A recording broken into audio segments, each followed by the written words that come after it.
me be the one who moves you through the crowds, away from the awful truth. I can find a place to put you. You'll be safe, hiding away with me. We'll find a safe hiding place. Your light will guide us on the way.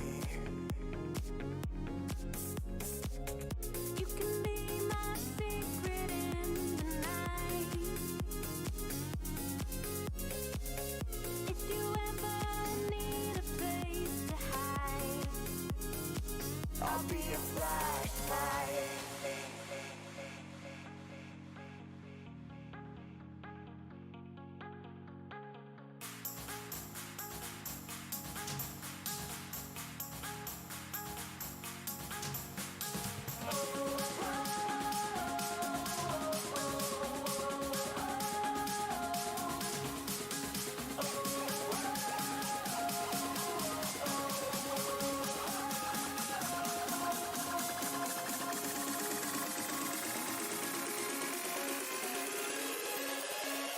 I'll be a flashlight.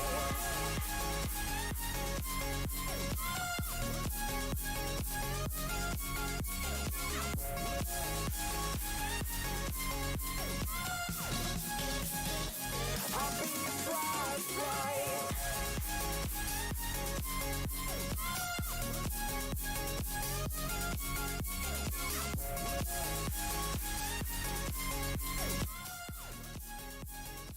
I'll be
Just doing some final setup here.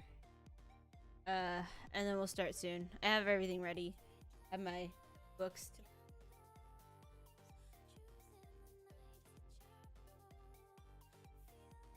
Gotta have my books on hand. Unfortunately, I don't have enough space on my desk, or else I'd have them set up here. But yeah, we'll go ahead and start soon. But hello, everyone who's joined. Thank you for joining.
Hey Andrew, how's it going? Appreciate you joining. Just some final, making sure everything sounds good. This time I have water, so I won't get so dry mouth from talking so much, because there's even more to talk about this time. I really underestimated this upcoming episode, so...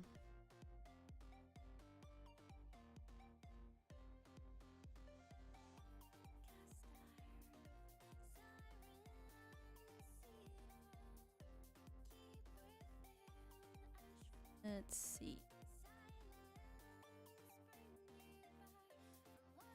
I think we're good to go ahead and start. But before I begin,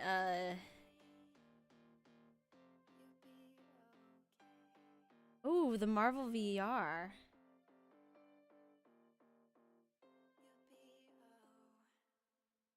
Thank you, Yuri, of course, as always.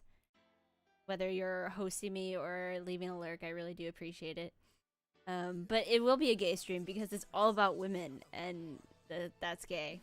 Very gay.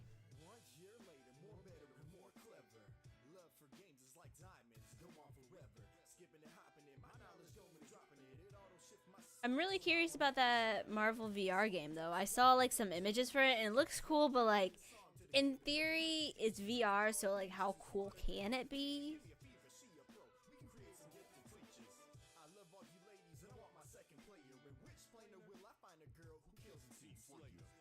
Yeah, I'm just trying to think, like, would it be fun? I don't know. It just looks like it's a VR game, so it can only be so fun. Hello.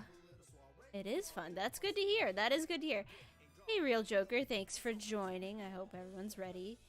I think I want to wait till, like, exactly 8 to start, to give people kind of time to, like, come into the stream and say hi or learn. But we're pretty much ready to go. I have my notes. My notes. I mean, my notes are 10 pages long. So, like, yeah, and you'll get to see all of this afterwards. I'll edit the summary and leave it all to you guys, so you know about these characters. Think of it as your own personal encyclopedia. That's what I'm here for. Although DC announced the DC Universe stuff, and apparently they're introducing a brand new comprehensive encyclopedia, which I am 100% for. I love having, like, that kind of information on hand. You know, what are these characters' origins? Where can I find them? Stuff like that, I think is very helpful. Oh. But as you guys lurk and listen, if you notice anything wrong with the audio, the music still seems too loud, stuff like that, let me know. I can make adjustments on the fly. And I definitely want to hear that. But I think we're good to go. We're ready to go. I'm ready to go. I'm excited because I was on the wire trying to finish this. So let's do this.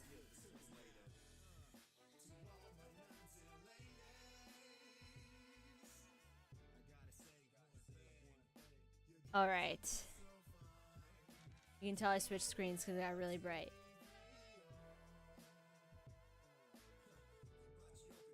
Yes. Yeah, I was actually, like, I saw her tweet and I was like, ooh, so we got some good people behind this encyclopedia. It makes me excited.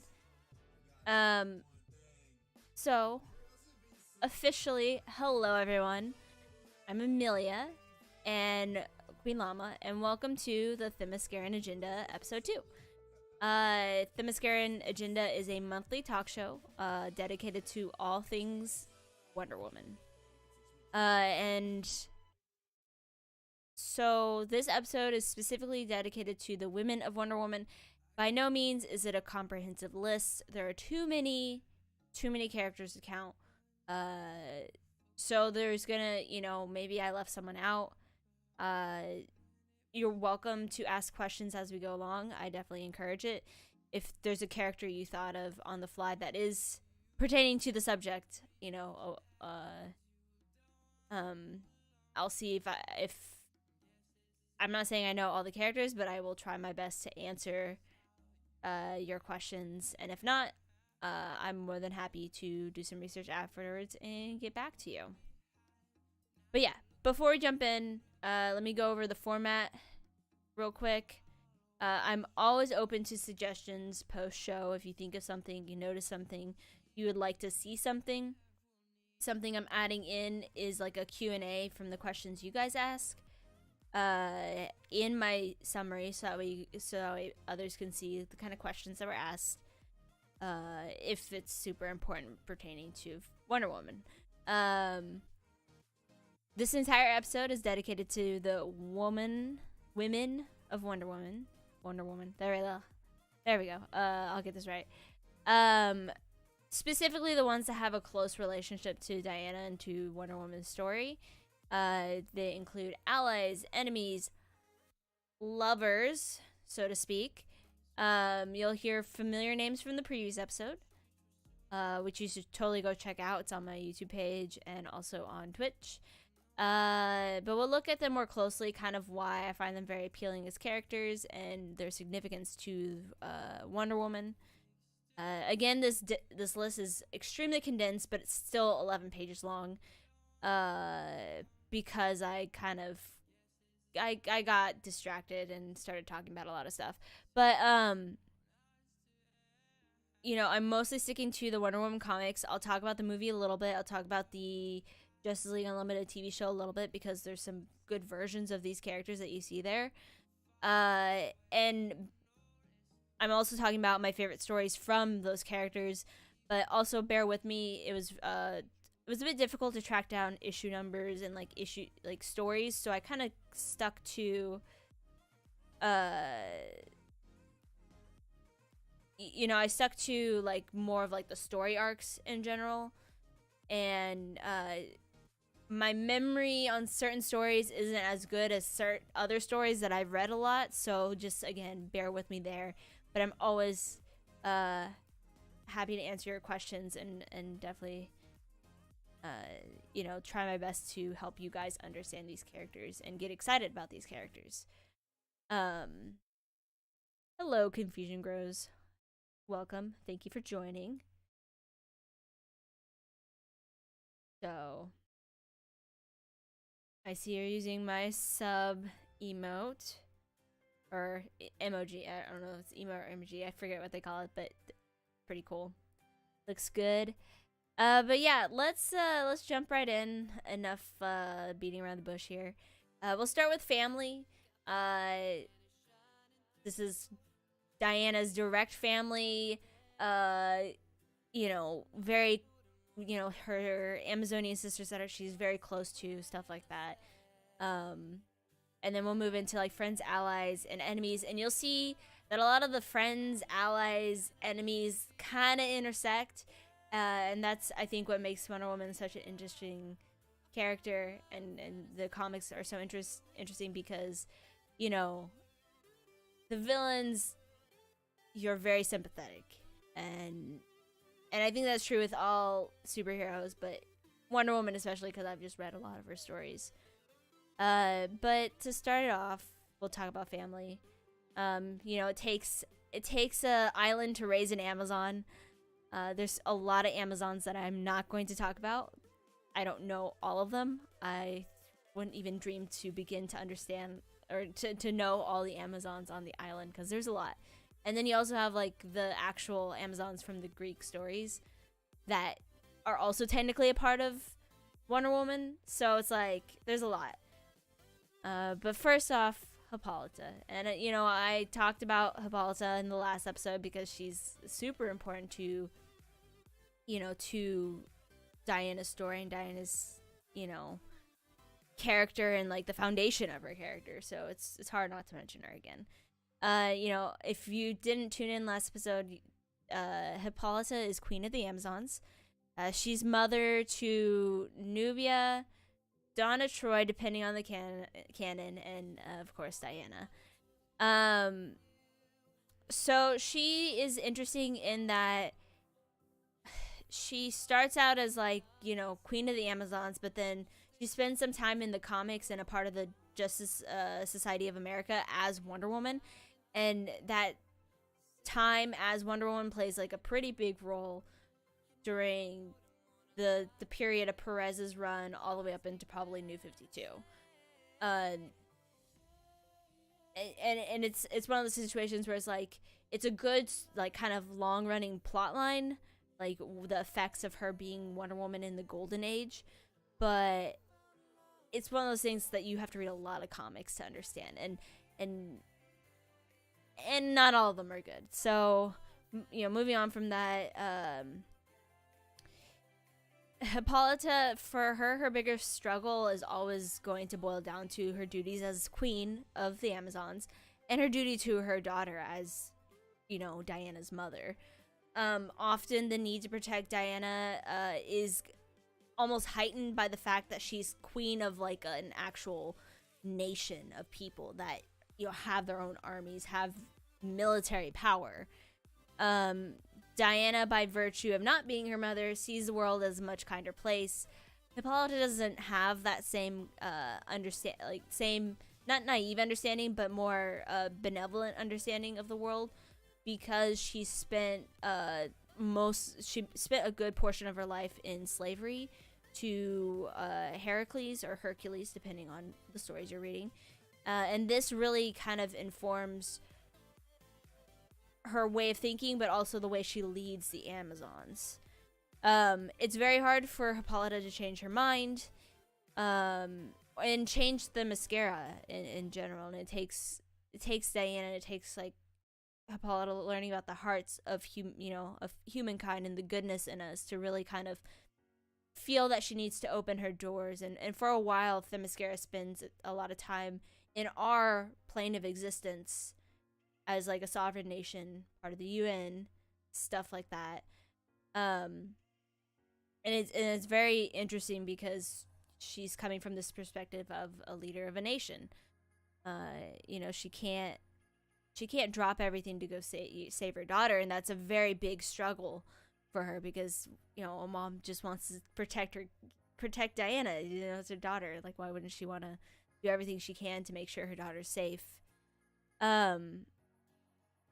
And again, this all gets complicated by the fact that she leaves the island to become Wonder Woman during the Golden Age, and the Amazons grow to resent her.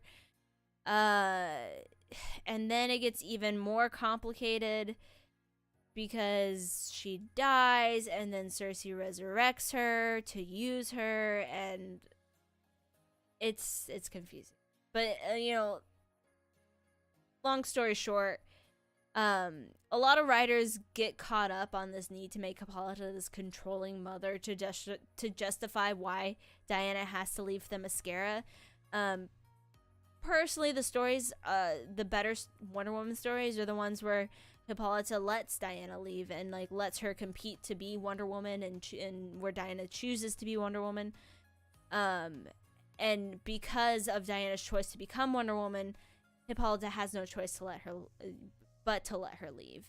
And it's like this sacrifice of love, of letting her daughter pursue her dreams and her hopes, that I think is it makes much more sense with the kind of character Hippolyta is, and it makes just a better story, because you have to, the mom has to sacrifice her own wants and desires for the sake of her daughter. And also it's very interesting, because the foundation of Wonder Woman comics are built on Hippolyta's love for Diana, because Diana's love for mankind directly comes from this love she experienced from the Amazons and from her own mother.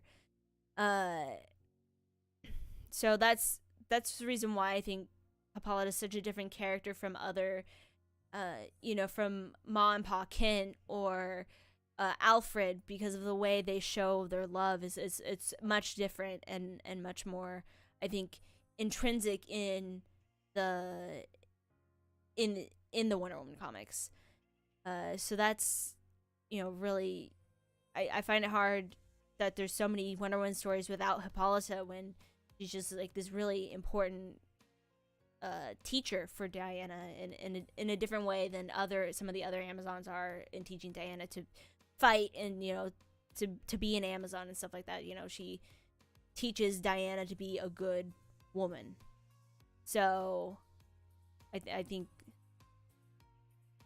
I think that's a really appealing dynamic.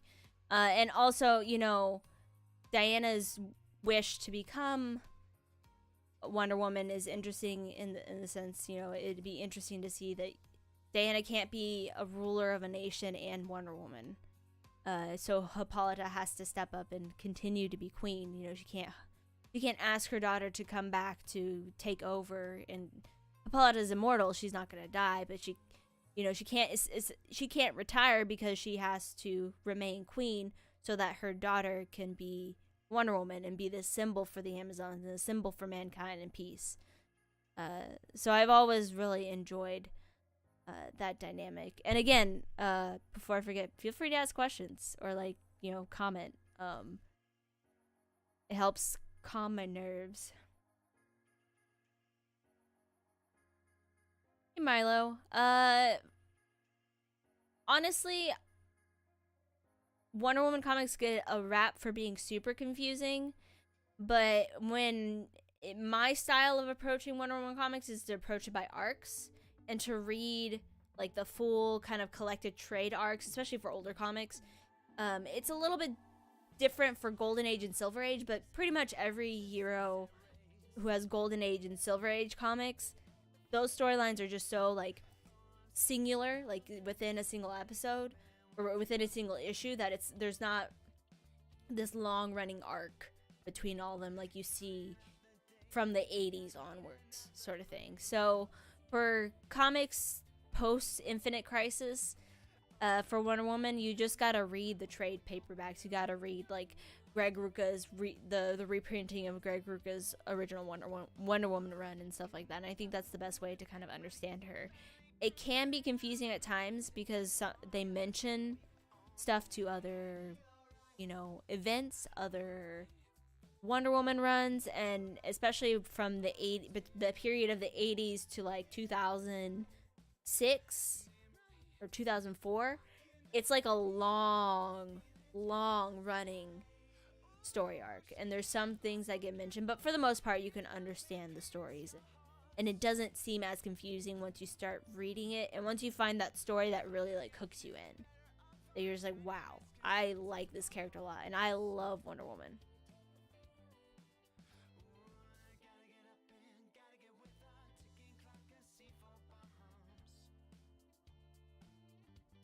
Oh yeah, all comics are weird. I mean, and the benefit of Wonder Woman that makes it a little bit easier, in my opinion, is that there's just been Wonder Woman. There's not Wally West. There's not Barry Allen. There's not Bart Allen. There's not these hundreds of different Robins.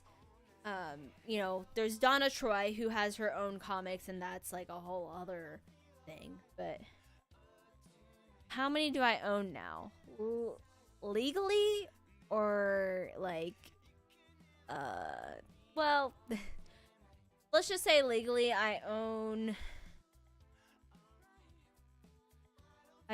all of Greg Rucka's stuff.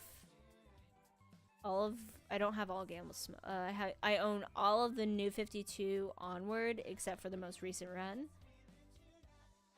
You're welcome. Thank you for the question. That's actually a good question.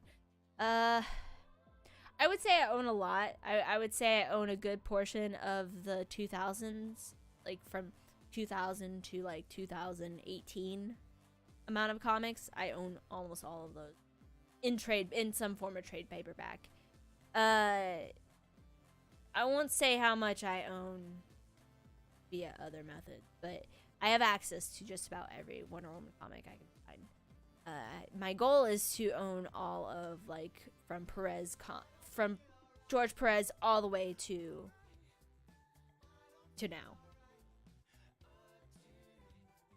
Oh yeah, that Black Canary poster I got at Baltimore Comic Con when I went 2 years ago. Yeah, 2 years ago.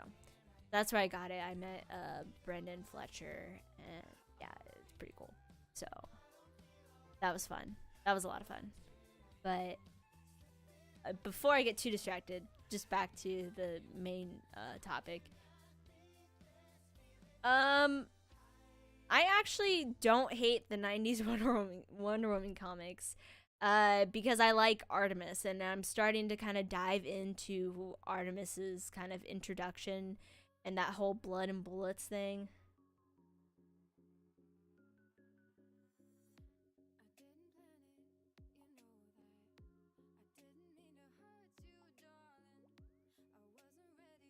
Oh. Wait, what are you trying to say? I don't know what you were trying to say there. But anyway. Hey Rory, thanks for joining. I'm not sure what you meant. I'm just going to leave that as is. But anyway, welcome. Let's see what else. What was I totally lost my okay.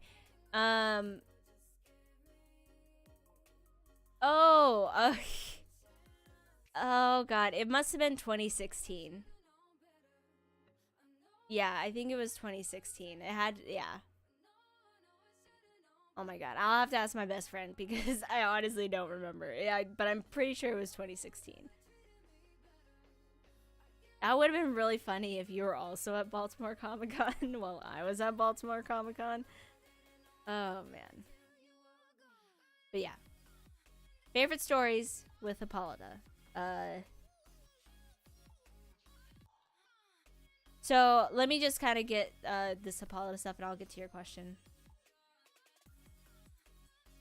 Thank you. I really like this tiara, and I'll get to your question, Milo. I just was gonna mention that would be really. That's really funny. Small world. We could have all been in the same area and not know it. Favorite Hippolyta stories, definitely Wonder Woman The Circle by Gail Simone. Killer Wonder Woman groupie, or Hippolyta groupies try to kill Diana. It's crazy. It's about family. It's about all the Amazons coming together and being like, Diana, it doesn't matter. If you're made of clay or whatever, you're an Amazon. You are the Amazon's daughters. And I thought that's a really good story. The Wonder Woman movie, of course, I thought that was just a good, even though Antiope is, of course, a little more important in that one, I thought they did a really good job with Hippolyta there. Wonder Woman True Amazon, it's an AU, like a AU Wonder Woman one shot where it's like all on Themyscira, and it's about Diana as this kind of selfish princess and dealing with that. And if you're brave, Wonder Woman Challenge of the Gods, it's bad, but there are some good Hippolyta Diana moments that I really appreciated. The rest of the plot, absolute garbage fire. Rape, Zeus, awful. Yeah, just read like the last issue, you'll be fine. There's like the last issue where like Hippolyta tries to sacrifice herself to save Diana, and that's really touching. Just just ignore the rest. So, Milo, to answer your question, right now I'm not reading very many comics at all. The current Wonder Woman run sucks, and it just kind of kills my mood for comics. But I was reading Mr. Miracle. I highly recommend that one. It's a very intense kind of like issue to issue kind of story that you want to read, and you have to read again to understand it and to like find things that you might have missed. But I definitely recommend. But I mean, I've read a bunch of different kind of comics. Just I hyper focus on Wonder Woman. No surprise there. And yeah, but moving on. Let's see who is next. It wouldn't be a list about important women in the Wonder Woman comics without Philippus. Pretty much as long as Hippolyta has been around, Philippus has been around. Just one of those characters that has just always been a part of the Wonder Woman mythos. She is protector of the queen and general of the Amazons. Unofficially, she's Hippolyta's wife, like wife, not just like, oh, they're kind of gay. They're like, no, like wife. Gail Simone's even gone on record saying that she wanted to give Hippolyta and Philippus an actual wedding.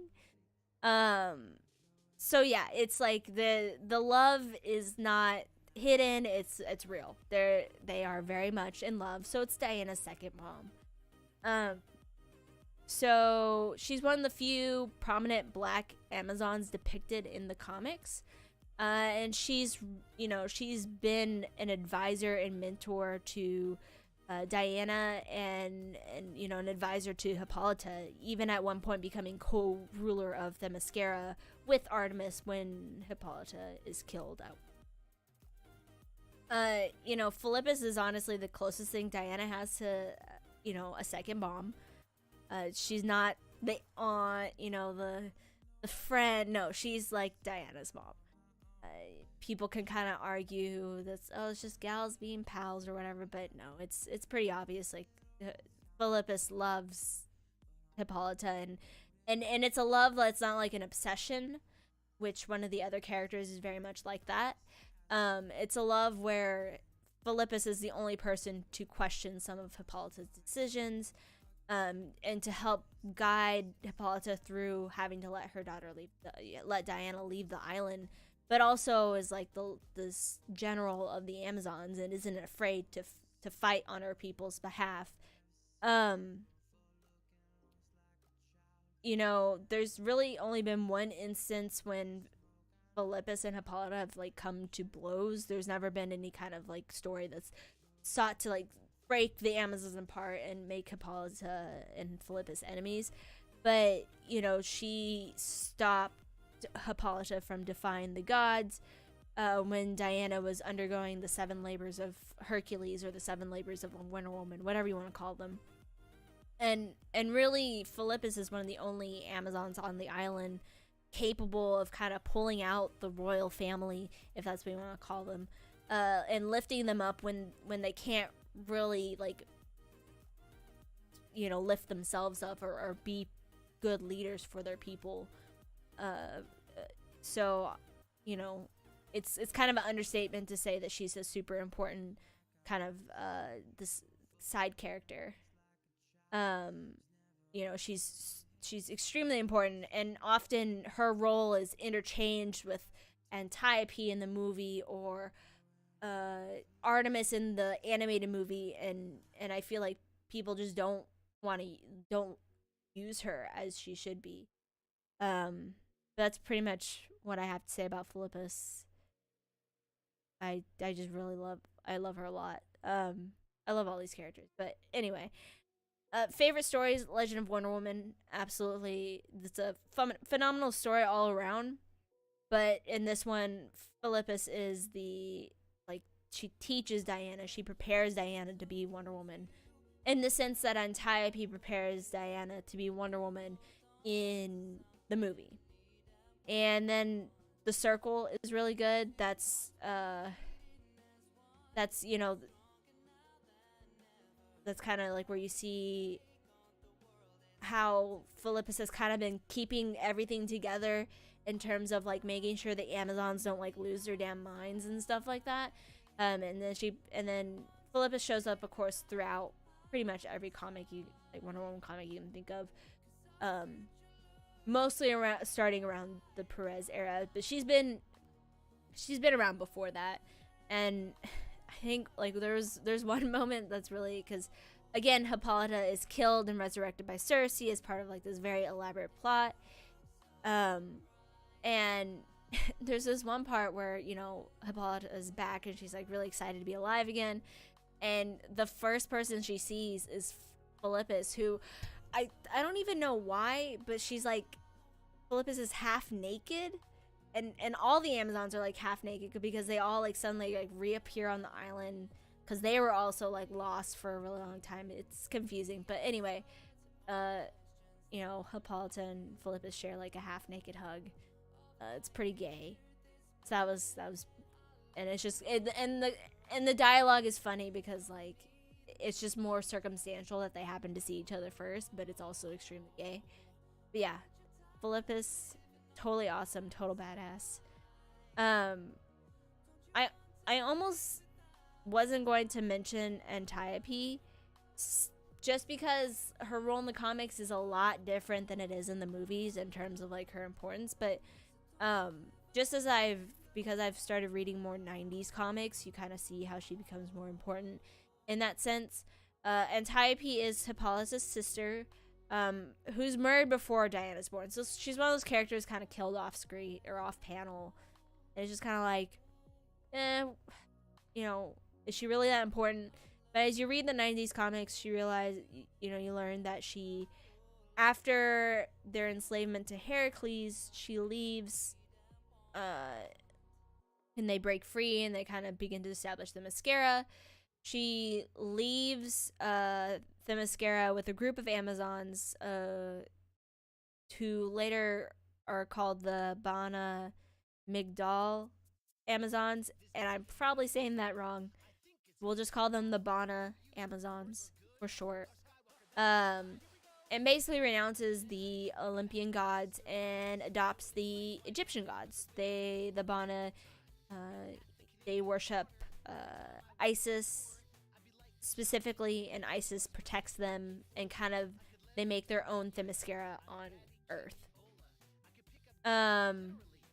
Let's see. Diana doesn't really learn about Antiope at all until she comes into contact with the Bana and Artemis specifically. And in a way, she's kind of just like used as this like person that the Amazons mentioned and was super important to the founding of the Themyscira and the Bana Amazons. And it's just there's not much else to her except for her to serve as like a character kind of connecting Diana's family, like the different familial pieces in her family tree. Because, you know, the 90s comics mainly focused on Artemis and Artemis becoming Wonder Woman for a time and stuff like that. As far as favorite stories go, really the Wonder Woman movie is going to be your best bet. I know it's not a comic, but that's like a very awesome version of Antiope that you see. So now we're moving into 3 characters who have very confusing origins and stories. And also characters that I know kind of least about.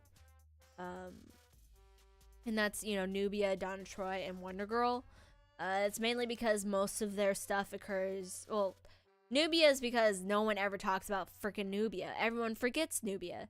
But Donna and Cassie, who Wonder Girl, they're in Teen Titans, and they have like their own stories and their own very, very confusing plot lines.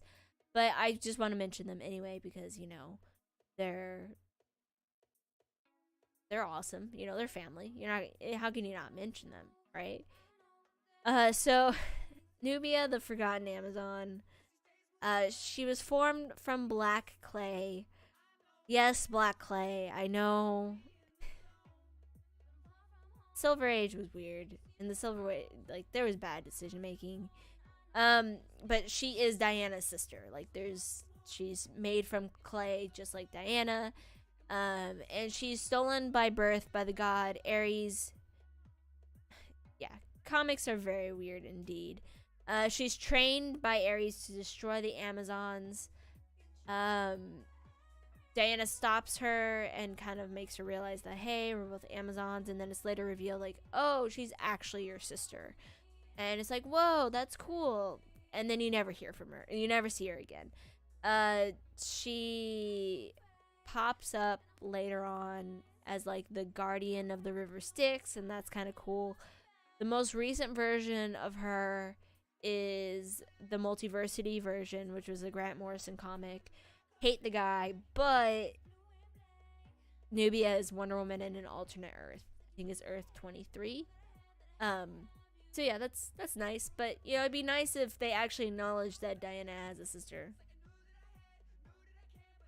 Yes, she had some very interesting titty armor, and actually that armor kind of comes into play in like another plot line. With it, yeah, it's confusing. And I there's just so little. She's literally, it's like she's in 2 issues. She's in 4 issues total across the Wonder Woman comic. Like, her appearances are so minimal, and in terms of like decent stories, there's only like 4 issues that are like really kind of worthwhile, that aren't like using the like just abusing the character for the sake of like using her. You know, you definitely want to check out the her original kind of appearance, which was Wonder Woman Volume 1, issues 204 through 205, and then Wonder Woman Volume 2, issues 154 through 155. But yeah, she does have she has kick-ass armor, even if it's titty armor. It's kick-ass. This next one, full disclosure, I've only read Donna Troy and like a few Titans issues, and then like Donna Troy that's appeared in the Wonder Woman comics.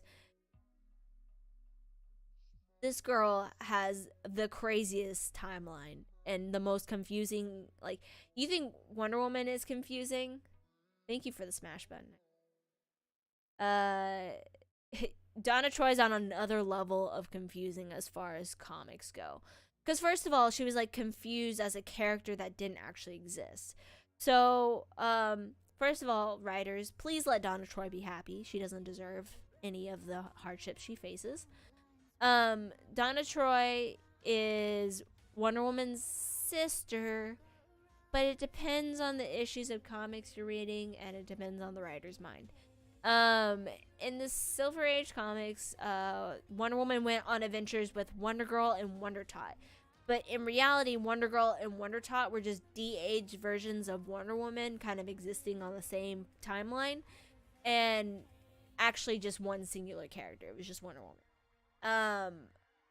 People kind of assumed she was like her own character, like, oh man, Wonder Woman has her own sidekick now. I was like, no, it's just a different version of one. Then they decided they wanted to make Teen Titans comics, taking all these kind of different sidekicks from these Justice League heroes. And Wonder Girl was reintroduced as Donna Troy. This Donna Troy washed up on Themyscira shores and was taken in by the Amazons. And so yeah, that was like, she was like Diana's adopted sister. She was given powers. And then Crisis on Infinite Earths happens, and all of that is obliterated from the timeline. George Perez reintroduced Donna in the new Teen Titans, and then, but this Donna Troy was kind of very much separate from Wonder Woman, and then other writers tried to bring Wonder Girl back into the Wonder Woman canon, in a sense. This is where like Donna Troy being the mirror image of Diana came into being, and Donna Troy is cursed to live an endless amount of tragic lives for all eternity for no reason other than being Donna Troy. So yeah, sucks to be Donna Troy. For me, it's just easier to call Donna Diana's sister, in the same sense that Nubia is Diana's sister. In the story, it doesn't matter how complicated it is, she's Diana's sister. The little bit of connection they get to share in, in the Wonder Woman comics is enough for me. Specifically, like in Gail Simone's Wonder Woman run, and kind of Phil Jimenez's Wonder Woman run onward, you really get to see Donna come into her own as like her own brand of like Wonder Woman superhero sort of thing. Do not ever mention the ugly ass New 52 Donna Troy ever. They butchered Donna, and I'll never forget them. I'll never forget them for that run. That was an awful run. When the Finch writers came on, ugh. But Donna was brought to life by like some leftover clay, and she wanted to kill Diana and take the throne, and it was just a bad plot line. I try to see the bright side of every comic. There's no bright side to the Finch run. It's just bad. But maybe you'll like it, and maybe you'll find, don't take my word for it in terms of it is very bleh. Like, yeah, no, it was a mess. Rebirth is a lot better, even though Diana and Donna don't know each other. Well, they know each other, but they're not really like sisters. They just kind of exist in the same space. And I'm like, Lord Almighty, please let them be sisters again. Just let them like go on like coffee, outings together like sisters do. Like, have them meet every 6 months to have pancakes or something to catch up. Like, just something normal like sisters do. Yeah, David Finch draws like the same woman on in every single panel. Literally the same woman. Like, you can like trade off like different, like you can trade off Selena Kyle's face and Wonder Woman's face, and it would be the same face. He has same face syndrome, same body shape, body type syndrome. It's bad.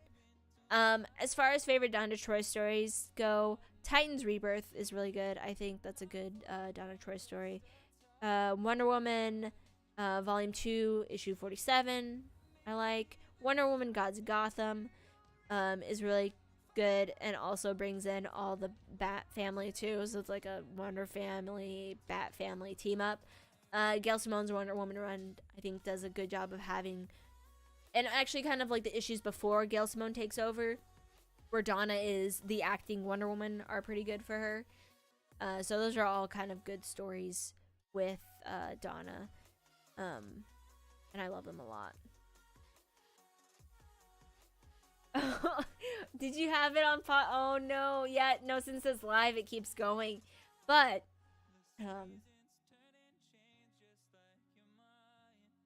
okay, but I'll upload this to YouTube, so you'll be able to play again, or after the episode is finished, you'll get to just kind of fast forward through it or whatever.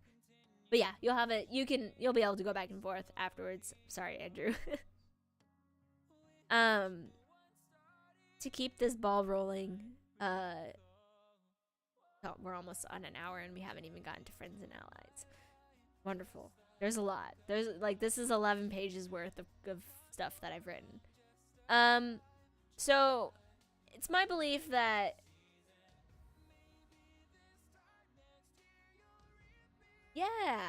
that is true. I forget that Heinberg, who did the helped for the Wonder Woman movie script, did the kind of first, was it the first or after? It was like right before Gail Simone, and that's kind of when we see Donna as her own Wonder Woman. So it's my belief that DC is allergic to giving Diana sidekicks because she almost never gets to keep them.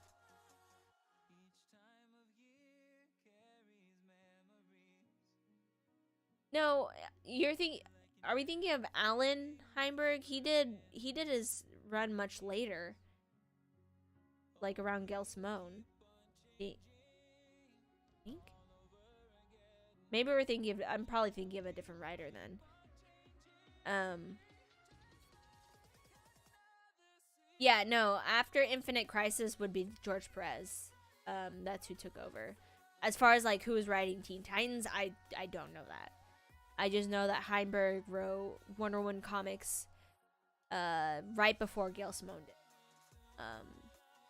Because I remember reading his stuff and then like my brain connected the dots. I was like, oh, it's that guy.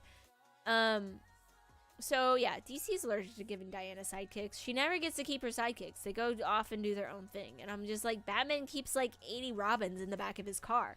Why can't Diana have one sidekick? Oh, Infinite Crisis. That's right. Yeah, you're right. Okay, I was getting my Crisis. I'm getting my Crisis C's confused. But yes, you are right. Infinite Crisis, and then he followed after because he did Who Is Wonder Woman. I remember that. Yes, you are correct. But yes, very allergic to sidekicks. I don't understand, why can Batman have 80 Robins in the back of his car? Like what? Like who allows that? Like who allows him to have 50 sidekicks? But so when I say Wonder Girl, I specifically mean Cassandra Sandsmark, the more like recent Wonder Girl. Donna Troy was Wonder Girl at one point, but Cassie to me kind of fits the role of like the sidekick to Wonder Woman, even though she doesn't really get to experience being Wonder Woman's sidekick for very long.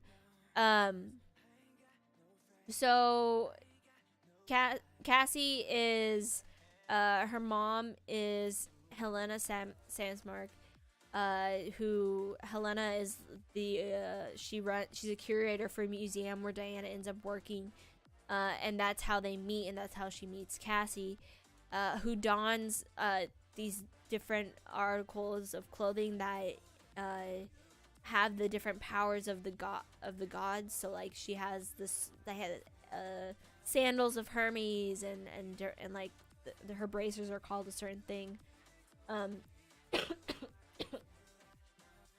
Excuse me, my cold is still sticking around and torturing me.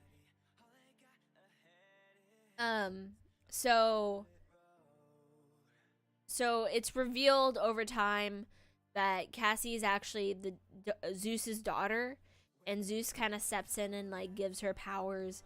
And the main kind of interesting aspect of like Cassie and Diana is that Diana really tries to step in and be like a role model and like a teacher for Cassie, and Cassie pretty much rejects every instance of Diana kind of stepping into her life. She's like, I don't need you, I can do my own thing.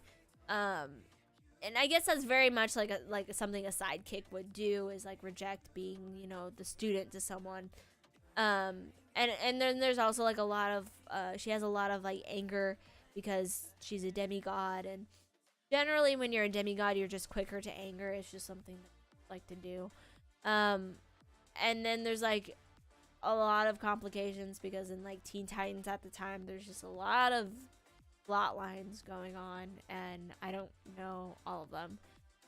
I just know that a lot of the times Ares will try to use Cassie and use her anger against Diana because like she's, you know, she kind of has the same power level as Diana.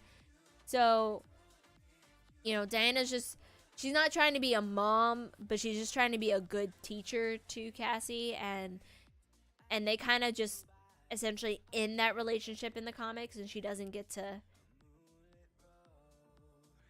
Oh, okay, that explains a lot. Superboy is in fact very much bad luck. Men just ruin everything apparently. But yeah, the gods do want to use her, especially like Zeus and stuff like that. So she doesn't. There isn't a lot of time for them to like have this kind of growing relationship before it's pretty much just retconned. New 52, Wonder Girl.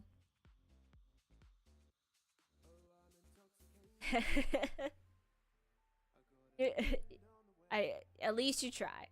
New 52 Wonder Girl is just, it's just a mess. Don't worry about it.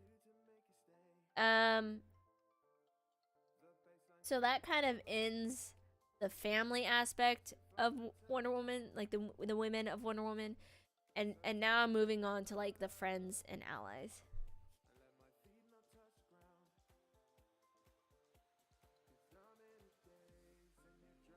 Not sure why the automod caught that, but whatever.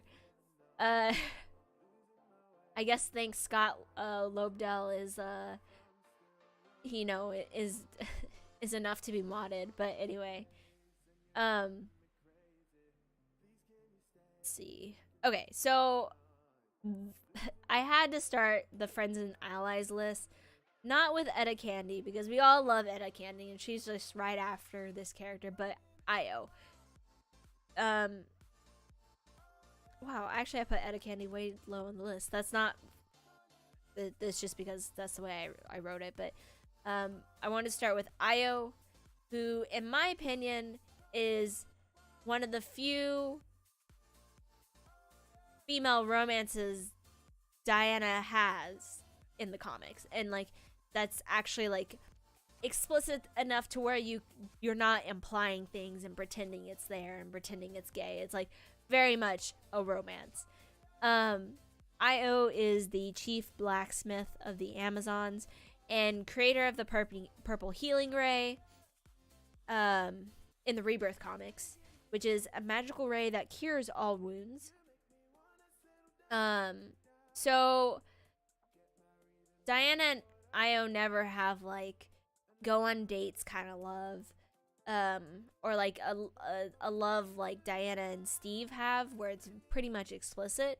But there are a lot of tender moments in Greg Rucka's Wonder Woman run where Io is like there for Diana when she's at her lowest. They share like a tender, like Diana kisses her goodbye when the Amazons have to leave the world and go to like another plane of existence. Io heyo. And I mean, like, Io plays an important role in the same sense that Steve Trevor would play an important role as a love interest. She looks after Cersei's daughter Alita. She has to fight Ares at one point to prevent Lita from being captured. It doesn't work out, but you know she's there to she wounds Ares, which is surprising. Zoom, the Flash villain, goes after Io to try and get to Diana. So you know those are very much common characteristics of being a love interest to a superhero, so to speak.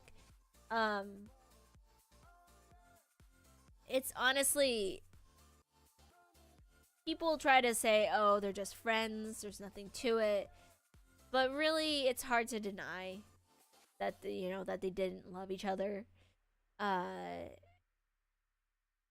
mean, like, how come Io's the only Amazon she shares a tender goodbye with? We don't even see her say goodbye to Philippus and Artemis and all of them. She kisses Io goodbye, and then the Amazons have to go to like a magical realm of existence again, and they never get to see each other ever again.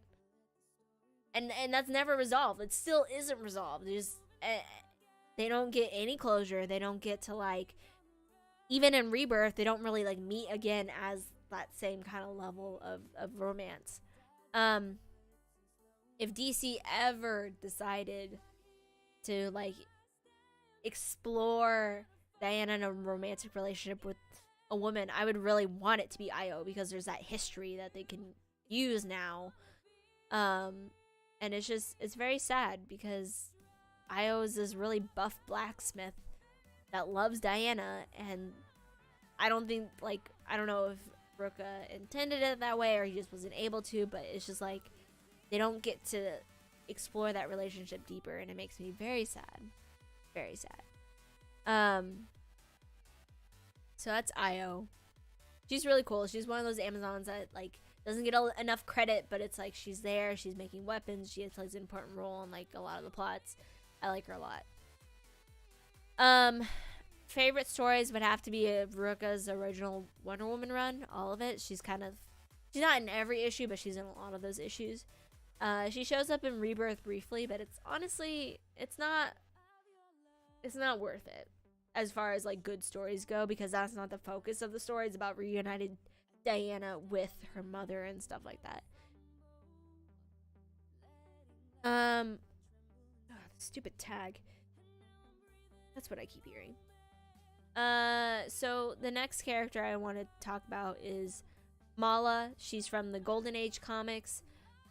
She is Diana's best friend, and you'll realize that Diana has a lot of best friends, or a lot of first friends. It's very common for someone to be Diana's first friend. I like to think it's because Diana feels like everyone she meets is her first and only best friend, because she's just so full of love.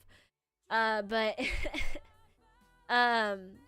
she is in charge of the reform prisons on Transformation Island, where Diana sends a lot of her villains to be reformed. She challenges Diana in the beginning to be Wonder Woman, but loses. Overall, she's just diminished over time as a character. She does kind of play Diana's best Amazon friend in the Perez run and kind of onward. Okay.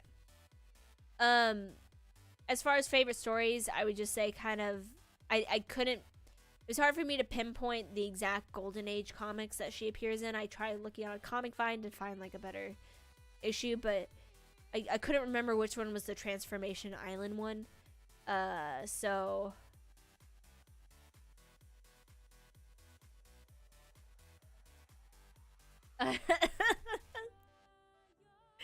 okay, I mean that's 100% accurate. Like, it's more like Diana sees her relationships with women as like best friendships.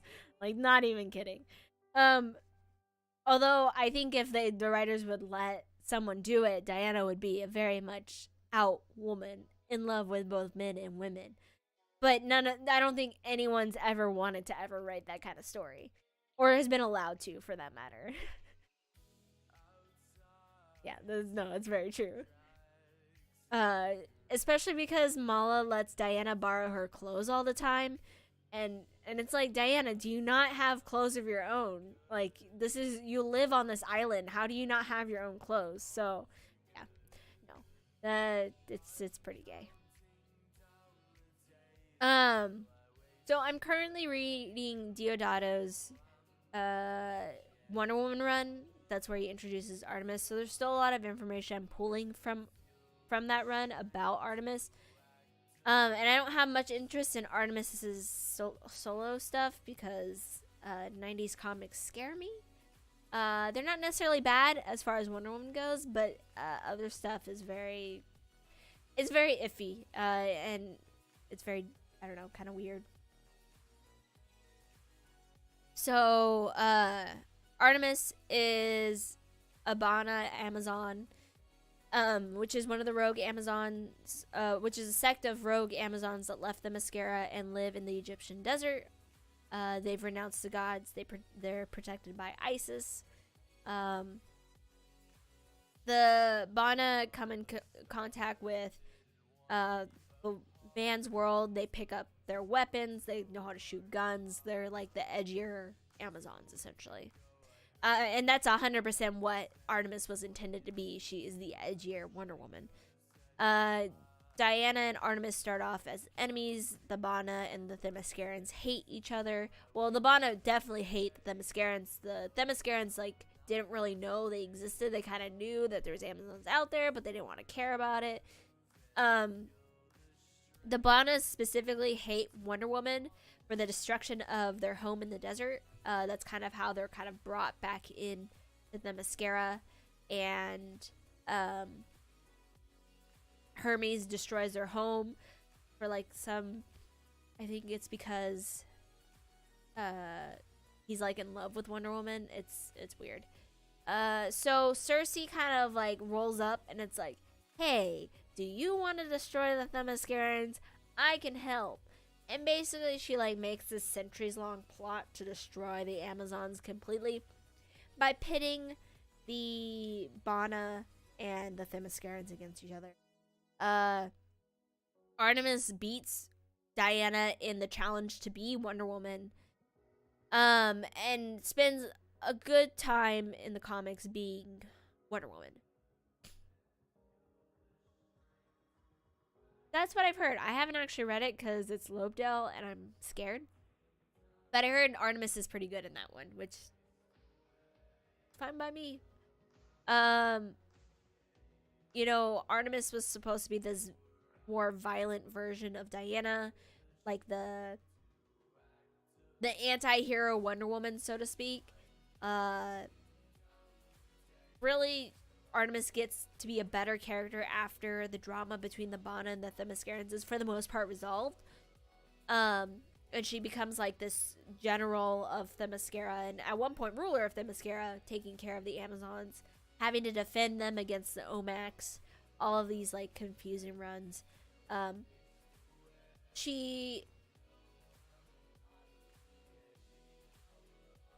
that would explain a lot. Because everyone was like, why did the Red Hood comics suddenly become good? That's probably why. It's a good editor. A good editor is a lot. Does a lot. And now Artemis is going to be back in the Wonder Woman comics, so I'm really excited. So I should probably read Red Hood just to see what Artemis is up to. I'll have to add that to my pool. Let's see. In the animated movie, Artemis is kind of like the right hand to Hippolyta in the same sense that Philippus is. She's like the strongest Amazon on the island. So that's where a lot of people kind of remember Artemis from in terms of the kind of Amazon she is. But yeah, I'm learning more about Artemis, and like the art is god awful in the 90s. I don't understand what people are thinking. It's so ugly. It hurts my eyes, but I will read it for Wonder Woman and for Artemis's sake. Also because it's actually a pretty good like kind of plot. I think the Bana Amazons are very interesting. So I'm interested to see how that unfolds and then connects to all the other stories. Favorite stories, The Contest, which is Wonder Woman volume 2 or volume 3? It's issues 90 through 93. It's called The Contest, and that's kind of like the first. That's where Artemis becomes Wonder Woman, and then like afterwards, that's when Wonder Woman gets her like weird biker outfit that she wears for a little bit. Wonder Woman Mission's End is really good. A lot of like Eyes of the Gorgon, Artemis appears, and that's really good. The animated movie is a good Artemis story. I highly recommend those. Let's see, that's pretty much all I have to say about Artemis. Let's see. Okay, so these next two. These next two are technically not Wonder Woman characters. They're Justice League characters. Dinah and Mira. I had to mention them on this list because they are probably two of like the only other like superpowered heroes that really play a prominent role in a sense in Diana's story. Dinah especially. I think that's in part because Gail Simone loves Black Canary so much and was like, well, you know what? Why don't Wonder Woman and Black Canary team up again? So Dinah Lance, who's the Black Canary, not Dinah Drake is Dinah's mom, but Dinah Lance is the one that really is more important to the Wonder Woman comics, in my opinion. She is a member of the Birds of Prey, Justice League, and her mom was a member of Justice Society. In the original Black Canary. She is one of the best fighters in the DC universe. I will argue the hell out of that. I believe it 100%. I think she could floor Batman without question. Wonder Woman can floor Batman without question, but like Dinah can too. Pretty much everyone can, but like no one wants to admit it because it's Batman. Let's see. So their friendship actually goes back to the golden silver age, so to speak, comics. So they've been friends for a long time, in my opinion, as far as like comic friendship goes. Dinah is an honorary Amazon because she's protected the island a couple times. In the golden age, or in the older comics, she stopped a bunch of men from getting onto Themyscira, so she's an honorary Amazon. And they train together a lot, and they kind of Dinah seeks out Diana as this kind of like not spiritual guide mentor, but like Diana's just like a pool of wisdom, and people like go to her because she like says really wise things. But I think it's just because Diana's like down to earth and is like, well, you know, this is how things are, and we have to deal with it. So it's more like the friend you go to for advice, who probably shouldn't be giving out advice because they have their own problems. But you know, anyway, she has advice to give. I wouldn't say there's any kind of romance between them. They're just really good friends. And I don't mean that as in gals being pals. I just mean like they're good friends. And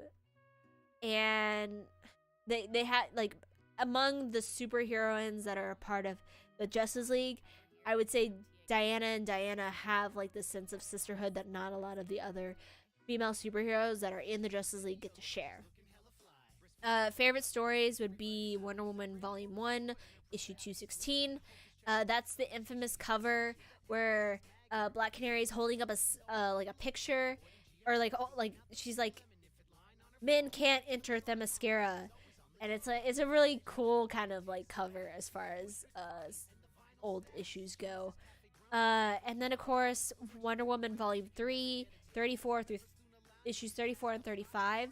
That is going to be the Gail Simone Black Canary Wonder Woman team up.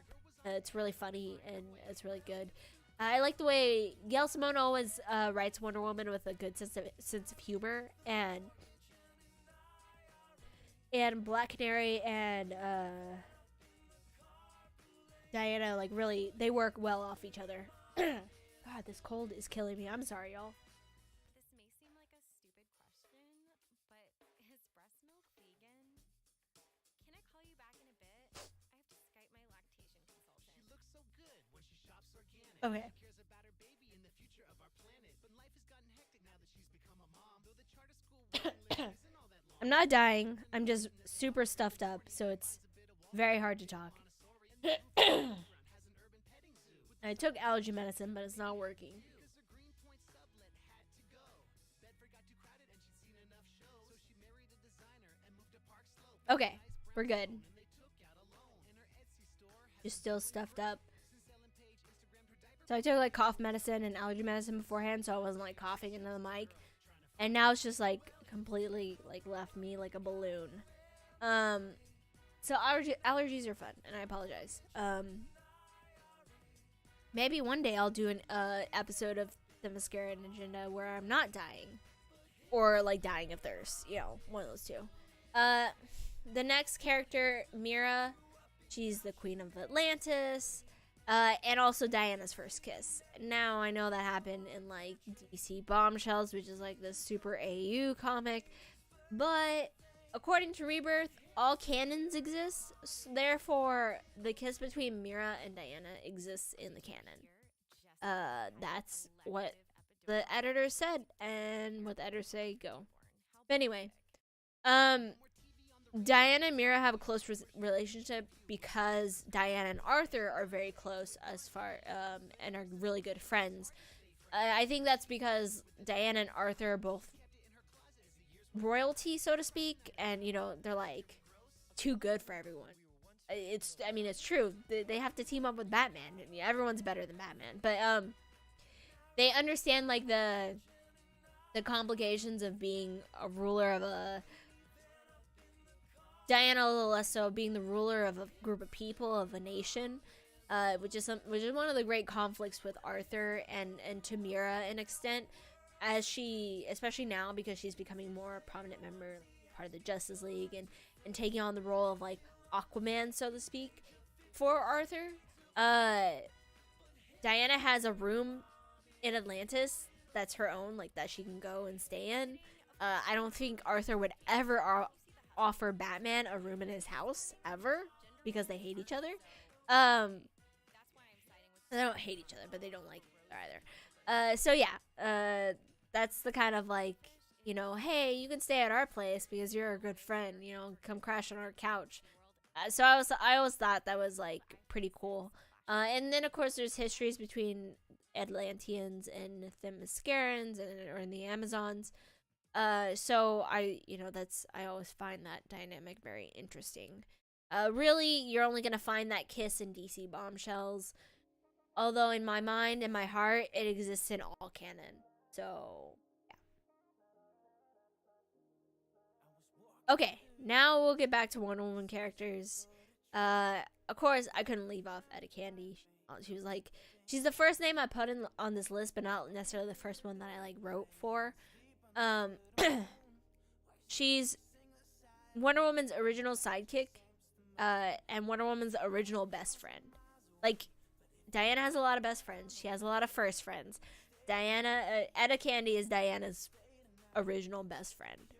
And still the most underrated character in all of comics, in my opinion. She's undergone many different versions. I explained this in the first episode, but I'll go over it again briefly. She's been a sorority girl, or her sorority sister, turned secret agent, turned commanding officer.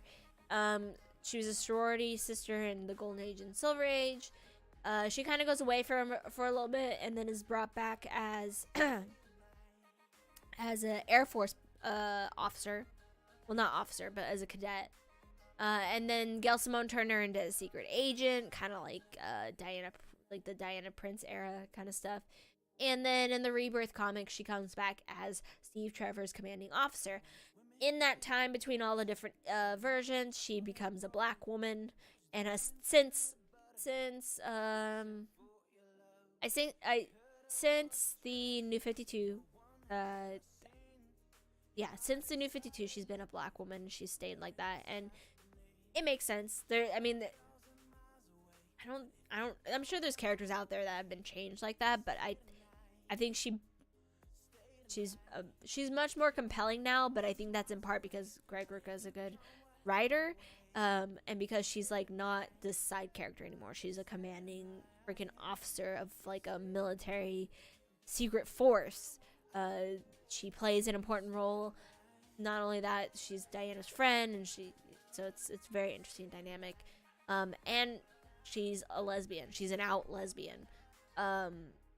Like there's no denying that. Like, she is an out gay character, and I think that just makes her really awesome, even more so, even though once again she hasn't been in the most recent runs as like an important character, and I'm just like, see, why do you do this to me? Stop it. So people like to see Steve Trevor as like a compliment to Wonder Woman, you know, as the sidekick. But really, I feel that's always been Etta. She is a hero. You know, she saves Wonder Woman. She's Wonder Woman's Wonder Woman. I'll say that over and over again.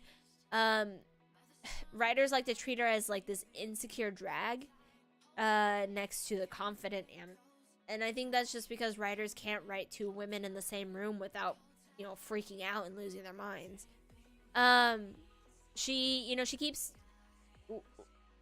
later on, she keeps Diana kind of grounded down to earth, and like kind of helps her remember that like there's consequences for your actions. You can't just be the superhero all the time. We have to deal with like actual world politics now.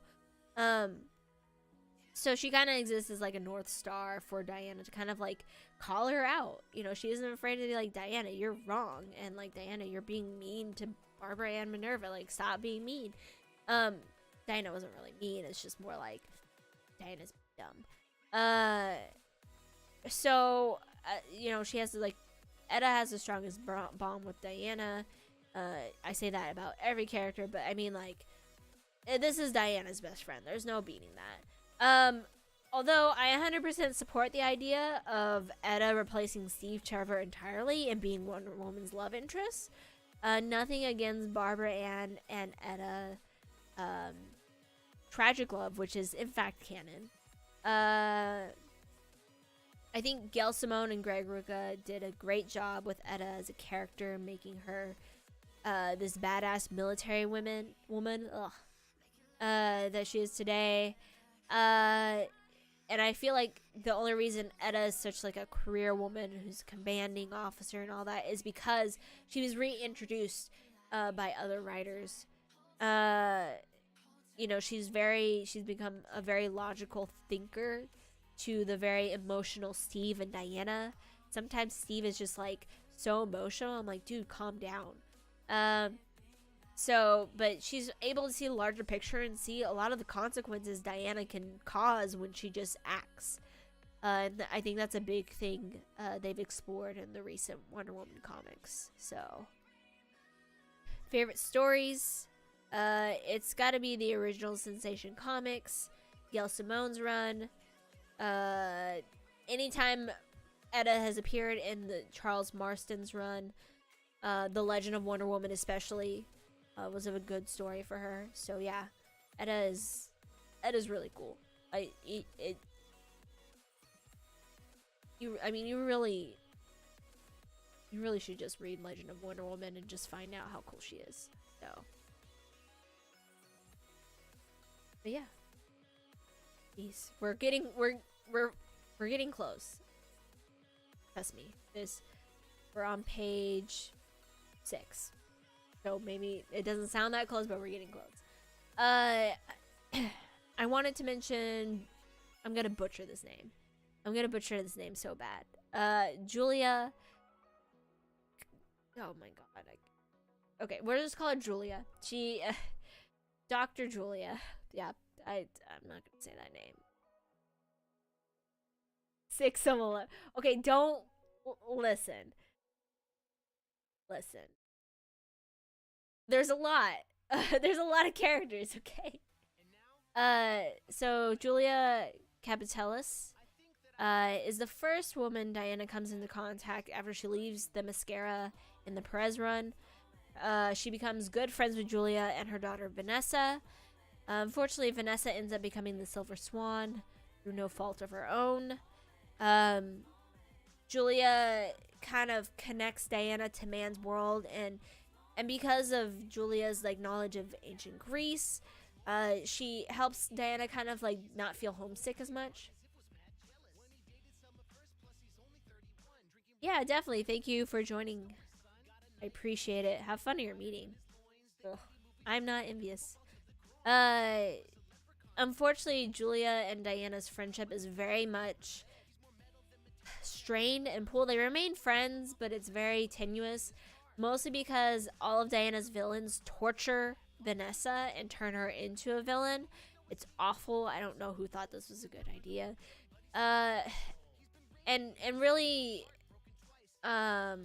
Julia doesn't really appear much after the New 52 reboot, and really after George Perez ends his run.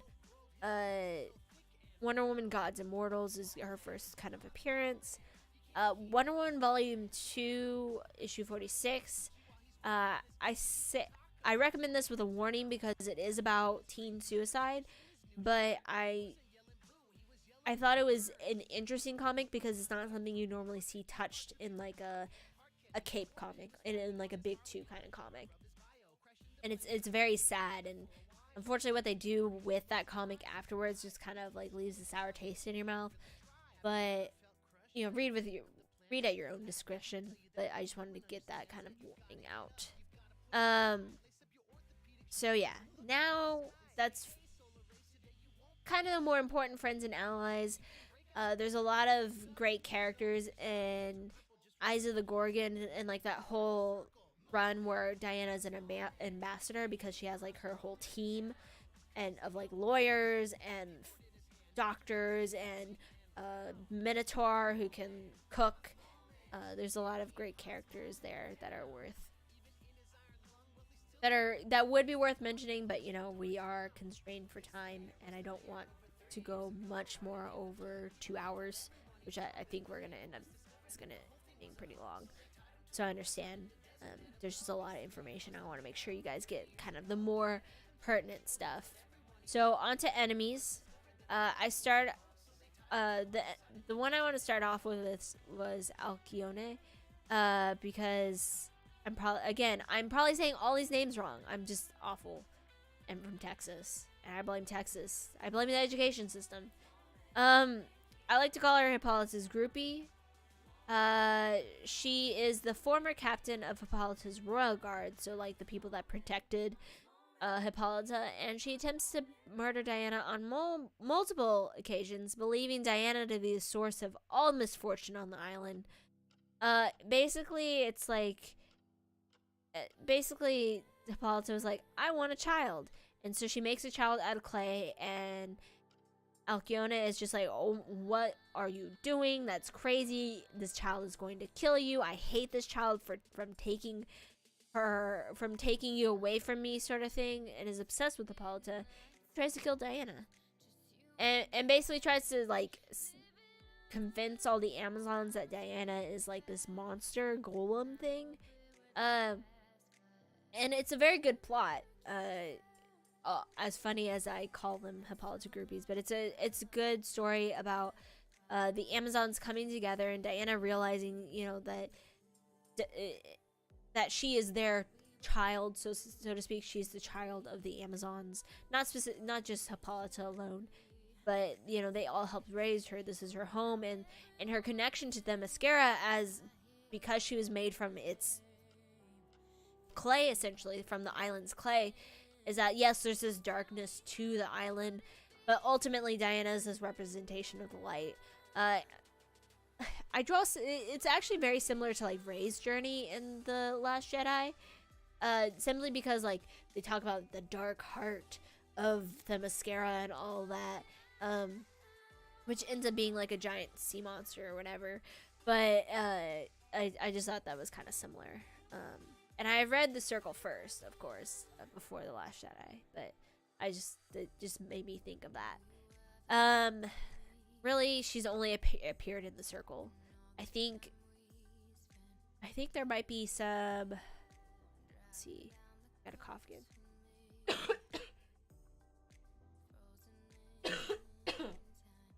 Oh. Nope.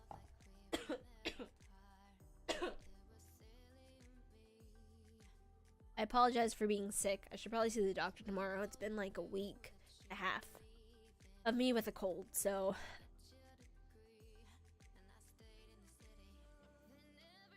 yeah, not fun. So yeah, like some interesting characters. Now on to like some of my favorite villains. Veronica Cale. Basically Wonder Woman's Lex Luthor. She's a self-made billionaire of a pharmaceutical company called Cale Industries. She constantly works to undermine the public's opinion of Wonder Woman by trying to discredit Diana and her ideas of peace and love, because essentially Veronica is jealous of Diana because Veronica had to work for everything and work to be successful and work to be like you know, seen in the world. Let's see. I lost my place. And she basically like believes that Diana doesn't deserve anything. That she's just kind of born with like this, you know, beauty and success, and it's and eventually it just turns into like a deep set hatred for Wonder Woman. Especially because a lot of like Diana's actions create these unforeseen consequences. So she seeks out like various gods and goddesses to enact revenge, and she ends up only being used as their pawn like over and over again. And really her self-hatred is projection of like her own self-contempt onto Wonder Woman for her failings, especially in the Rebirth storyline, where like she fails time and time again to like get her daughter back and all that. So I mean, Rebirth does a really good job of creating like almost like a Smallville like vibe, because like, I mean, you know, Veronica and Diana essentially go on a date. Like she wins a date with Diana. Like that's not gay or anything like that. And Diana tries to seek Veronica out as a friend, and they start out kind of amicable, but like Veronica was still working to undermine Diana this whole time. Um, Diana really tries to reconcile her, like, tries to reconcile with Veronica and trying to see if there's like a chance for them to like at least be cordial and understanding of each other. But because Veronica's daughter gets kidnapped and there's this whole plot line and Veronica loses her best friend in the process, and by best friend I mean like the love of her life kind of situation, in my opinion. You know, there's really just no reconciliation between them. They can never like see eye to eye because they fundamentally see the world differently. So like she's never gonna understand Diana's brand of peace because she doesn't believe Diana deserves to bring peace to the world, so to speak.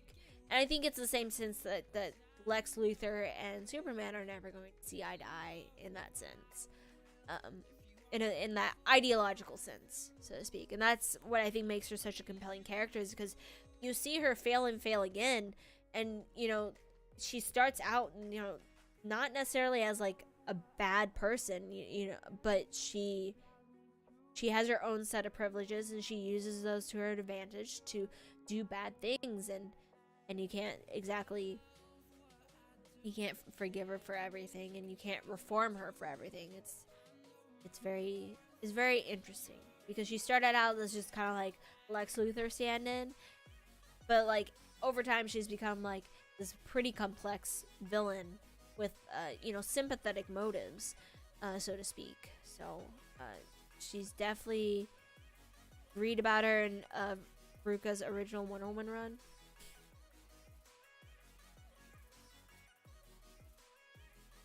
Oh my god. Oh my god. Okay, that's a good one. I hate it, but you 100% deserve that one. That was a damn good pun. I hate it. Oh, but it's good. Yeah, they'll never see eye to ideology. So yeah, it's very sad and very interesting that they went on a date and they just hate each other. So, you know, Tinder match wasn't exactly right. But yeah, definitely read Rucka's original Wonder Woman run and his run on Rebirth. I know I mentioned Greg Rucka a lot, but it's because I just absolutely love his run on Wonder Woman. It's the best. Like, it's just complex characters. Everyone's a bit gay. It's all good. Also, he did one of the best stories ever, which is Eyes of the Gorgon, and it has Medusa in it. So naturally, you know, I really appreciate his work, and I've read other stuff from him. He's a good writer. So this isn't a Ruka fan talk show, I swear. It's just his run is just so, it left such a big mark on Wonder Woman comics that it's hard not to talk about his stuff when you talk about these characters.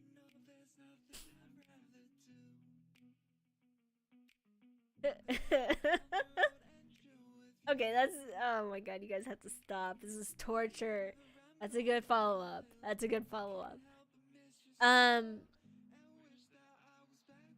Dr. Poison. Dr. Poison is not a woman. They are gender neutral. They use they them pronouns, but I still wanted to include them on this list because they don't really, just because they have a complicated queer coded past, and I felt that it wouldn't make sense to leave them off this list just because of that. So yeah, there's a lot of villains in the Wonder Woman comics that are queer coded, but have very complicated stories and very like yikes stories that make you go, okay. They obviously just were very tone deaf at the time. I mean, even Dr. Poison within of themselves is a racist Japanese stereotype, because Marston unfortunately is very racist towards the Japanese in his stories. Like, that is a fact. That is, you can't hide those kind of stereotypes in the comics. So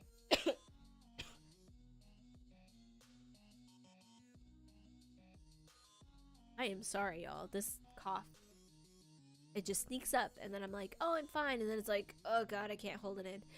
Anyway, I'll stop talking about my cold. Gross. So Dr. Poison is a brilliant Nazi chemist and Diana's first enemy. Maru is a Japanese scientist during World War II fighting alongside the Nazis. Later, their grandchild takes the mantle of Dr. Poison and is Dr. Poison for a little bit. Currently, Dr. Poison was rebooted as Marina Maru, a Japanese soldier and mercenary, a part of an organization known as Poison that their family established.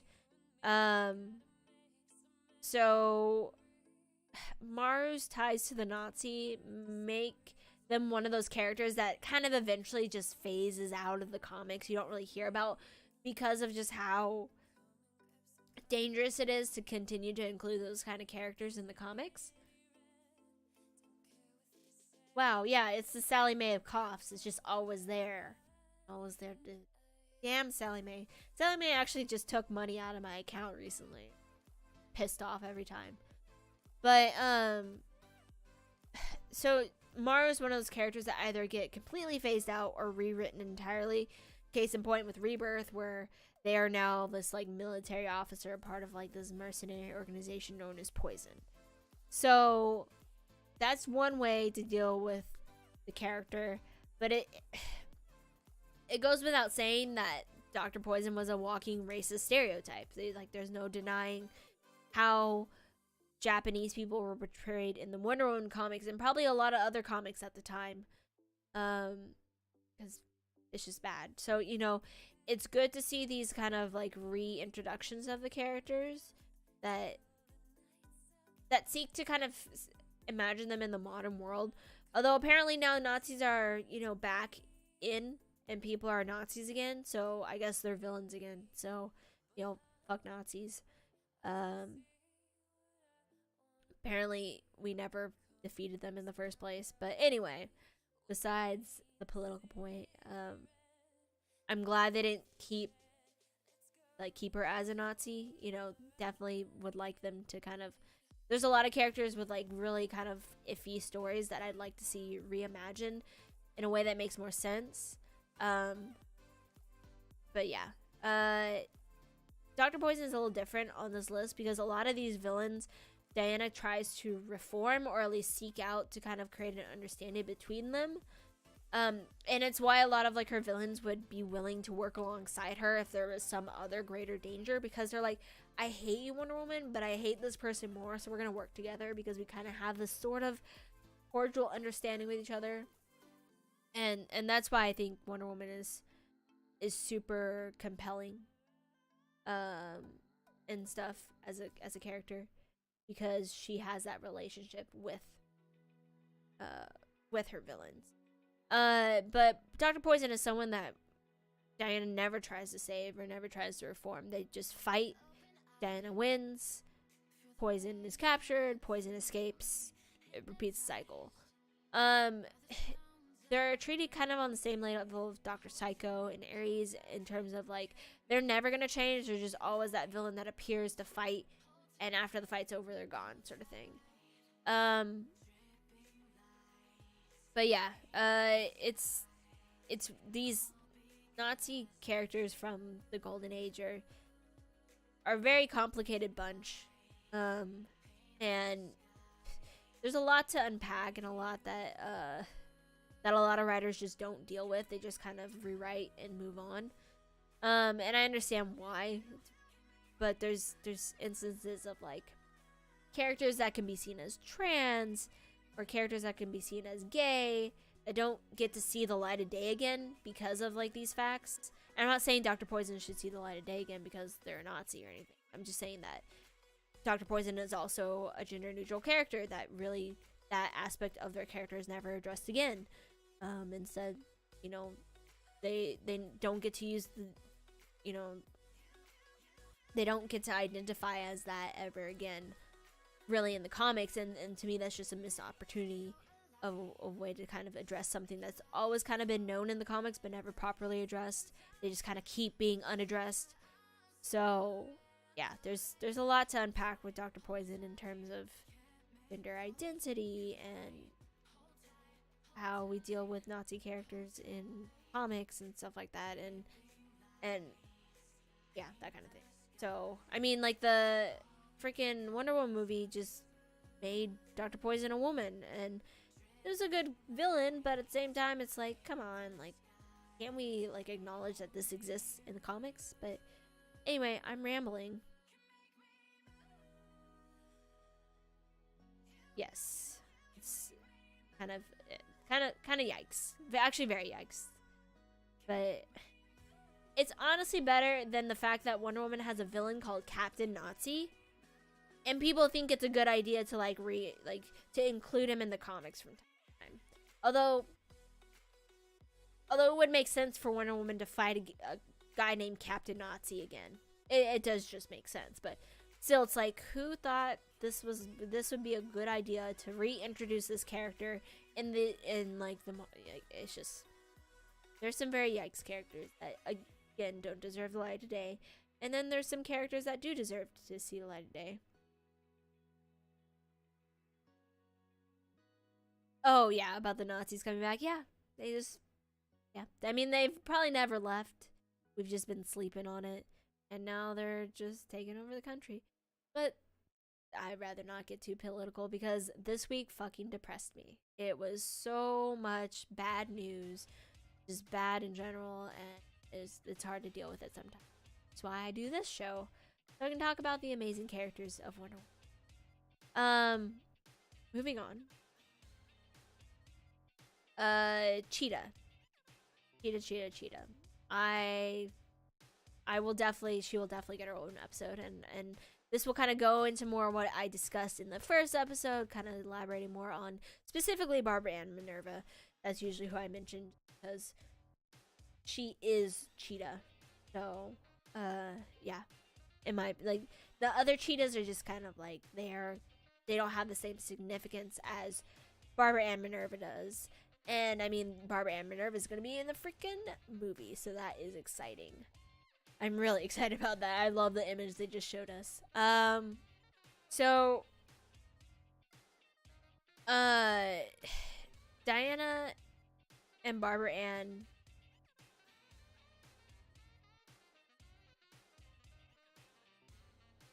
I'm sure there's a Captain Nazi in Captain America comics, but there's very much like a Captain Nazi in Wonder Woman comics too.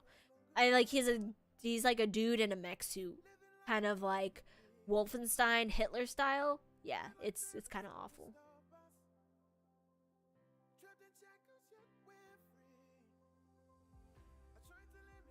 What else? Okay, back to Cheetah.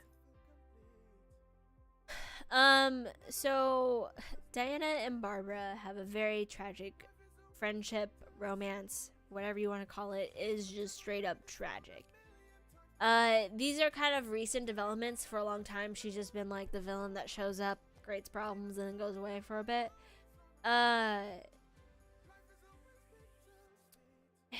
And that's a problem in the sense because she has a very she's one of those characters that has like a pretty rough story that I think is just handled completely wrong, and it's only really been handled well in Rebirth.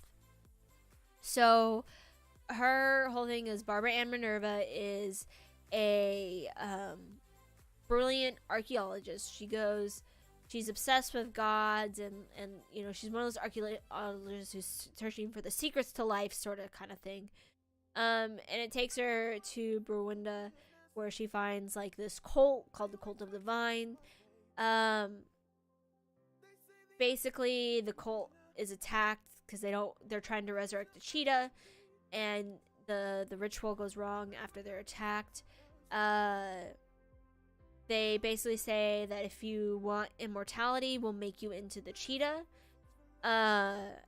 What they didn't tell her is that the god Urztaga, he demands a virgin bride to be appeased, sort of thing. Well, Barbara Ann Minerva was not a virgin and was not who the god wanted. So she becomes a cheetah, but the god essentially torments her constantly and makes her hunger for flesh, because he's not what he wants. Essentially, she's not what he wants, and it's kind of awful. Like, that is just, it just sounds bad. Like, that, like, well, this girl's not a virgin, so we're just gonna punish her for the rest of her life because she's not a virgin, sort of thing. Like, that is a bad storyline, in my opinion. And because Cheetah never gets to revert back to Barbara Ann, she never gets this kind of, like, they never get to address the fact that she's being tormented all the time, and that, yes, she does bad things, she's a villain, but a lot of this is just because her own selfish nature is heightened as the Cheetah, so to speak. In the Rebirth comics, they do a really good job of establishing who Barbara Ann is. She's not villain number 5 of the week. You know, she starts as Diana's first friend. I know, Diana has a lot of first friends. And really, at this point, I should be saying first friend means first love. But, but I joke. But really, in Rebirth, she is kind of Diana's first friend because she's the first person Diana can communicate with. Diana doesn't know English. Steve Trevor can't communicate with her. She just knows ancient, it's not really ancient Greek because even Barbara Ann can't exactly, like, communicate with Diana.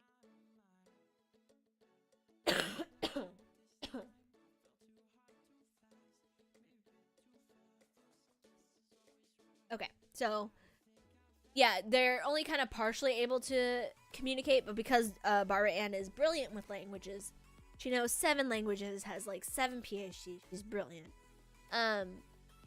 They're able to kind of piece together the language and end up communicating. Of course, Diana learns English as they go along. But this is like the first, Barbara Ann is like the first woman Diana connects with. And it's very important to her because, like, that sticks in her mind for a very long time of, like, how important Barbara Ann is to her. And why she can never give up on Cheetah, because that's Barbara Ann, that's her friend, that's her first friend, her first, maybe you can say first love. It's just the person she cares about so much. But, of course, a lot of these villains have their own, Barbara Ann has her own desires and dreams, and she's very, very ambitious, and she wants to find Themyscira, and because Diana exists, it heightens, like, this belief that Themyscira is out there. She has to find it, even if Diana doesn't know how, like, to return.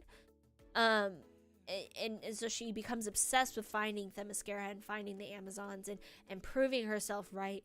And, you know, through a series of events, she eventually is cursed to be Cheetah again, and, you know, the god Urtaga tortures her and torments her because she's, again, not a virgin, but she is in fact an out lesbian, like Etta. So in a sense, the curse now becomes like she's being punished for being a gay woman, essentially, which again is not very great as far as stories go, but they address this. They get to address this. They get to address why she's Cheetah, why Diana is never going to give up on Cheetah and wants to save her no matter what. And in a sense, Cheetah does get to overcome this god and overcome the curse for a little bit, only to be victim blamed by Steve Trevor, but it's another story.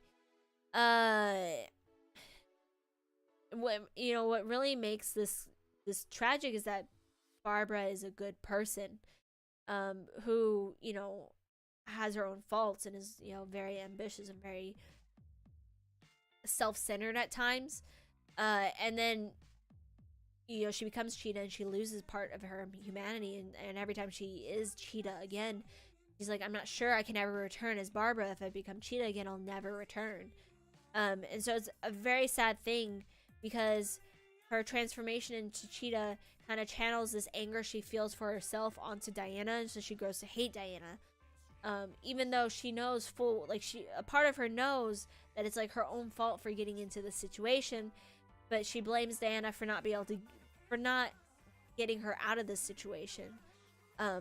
But what's great, and why sometimes I don't really consider her a villain, is because she ultimately chooses,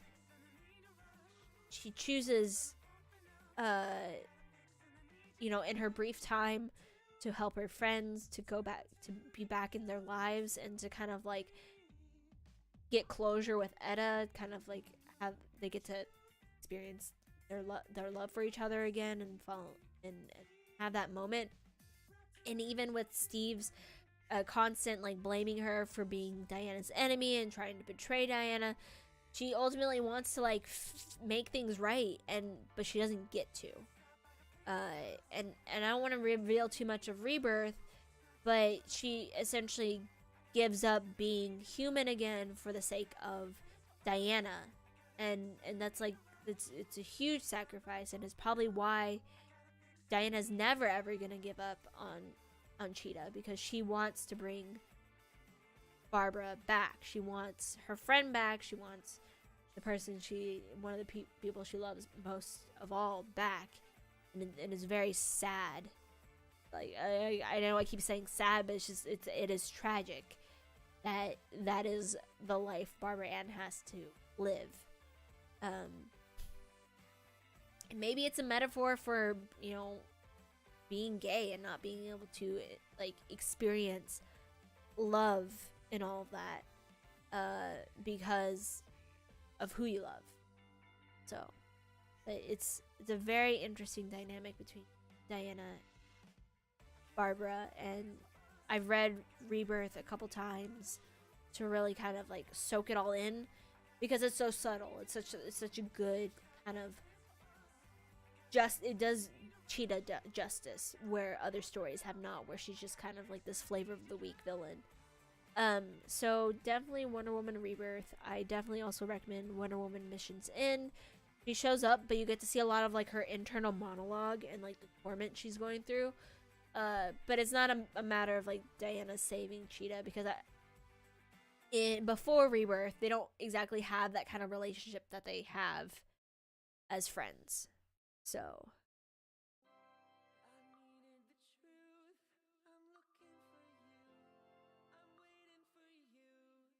okay. Yeah, that's pretty much it. I mean, you can read like the George Perez like intro to Cheetah, like when they reintroduce Cheetah. But I don't know. I'm still iffy about George Perez's run, as far as what I've read.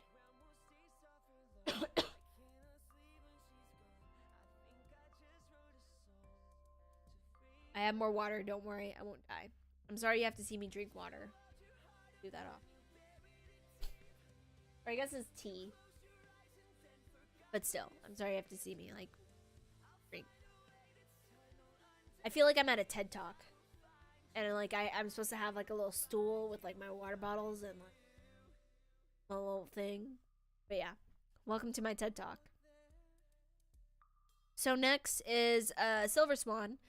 This is Julia. There's a couple Silver Swans, but I'm specifically talking about Julia's daughter, Vanessa and Nessie. She meets Diana when Diana comes to Man's World. Nessie is a young girl. She grows up with Diana. They become like sisters, living in the same house, forming this kind of bond. But unfortunately, oh gosh, I forgot to edit some of this, and I'm just like, what was I trying to say? Okay, so unfortunately, Nessie loses her close friend during I think high school to suicide. They have a whole issue on it. It's one of the issues I cautiously recommend, but basically she starts to blame herself for her friend's death and becomes increasingly distraught over this. And so Dr. Psycho, being the bitch ass that he is, uses this to his advantage and begins psychologically tormenting Nessie. Mind you, Nessie at this point is kind of college age, so she's still a very much young woman. Things continue to get worse, and her counselors are like, I think it's best if Diana leaves, there's obviously some kind of connection between the nightmares she's experiencing. And this kind of like sets Nessie even further off the edge because she saw Diana as a sister, and then Wonder Woman just leaves without any explanation as to why. And so Dr. Psycho and Cersei kind of team up to kind of push this idea that all of Nessie's like negative emotions are a result of Wonder Woman leaving her, and the abandonment really kind of sends her over.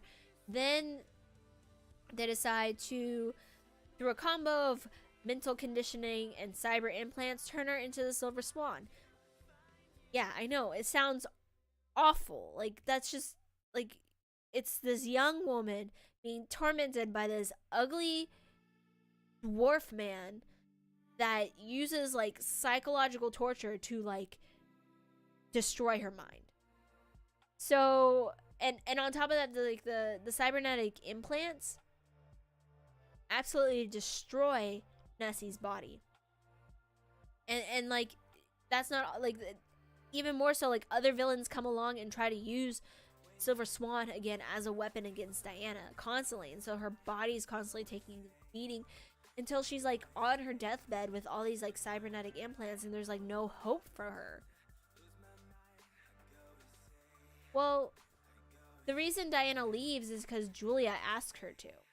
Julia is like worried about her daughter, and so she asks Diana, I'm like, I'm sorry, but this is their recommendation. I want to do everything I can to help my daughter. And then it doesn't help that, like, because of all these villains suddenly coming up, Julia's like fearful for her daughter, but then it ends up backfiring. So I'm not saying Diana's at fault. I'm just saying, like, it was one of those situations where no one like really knew what was going. No one knew the full situation. No one knew that Psycho was like doing this to Nessie, and there's just kind of like, it just leaves a bad taste in my mouth because it's like he's psychologically torturing her. It's this old guy psychologically torturing this young woman, and there's just like assault.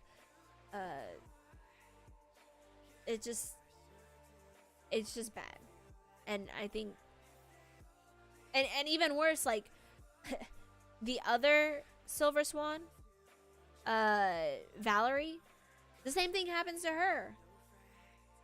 Like, she is tormented and abused by her partner into becoming the Silver Swan because she has a physical deformity. Like, Silver Swan is like, people are like, oh, they're a good character. I'm like, in my opinion, they're not a good character. Like they're interesting because of the story, but they're essentially like a metaphor for like they're taking a tortured and abused woman and turning her into a weapon, and that to me is just very, very awful. I mentioned Silver Swan because I think there's a lot of potential to kind of, in the same way that Cheetah got this kind of reintroduction and rebirth, I think Silver Swan kind of deserves that. Did they do that? No, she's in the comics again, but I don't think there's any connection to any of the stuff that happened to her pre-rebirth.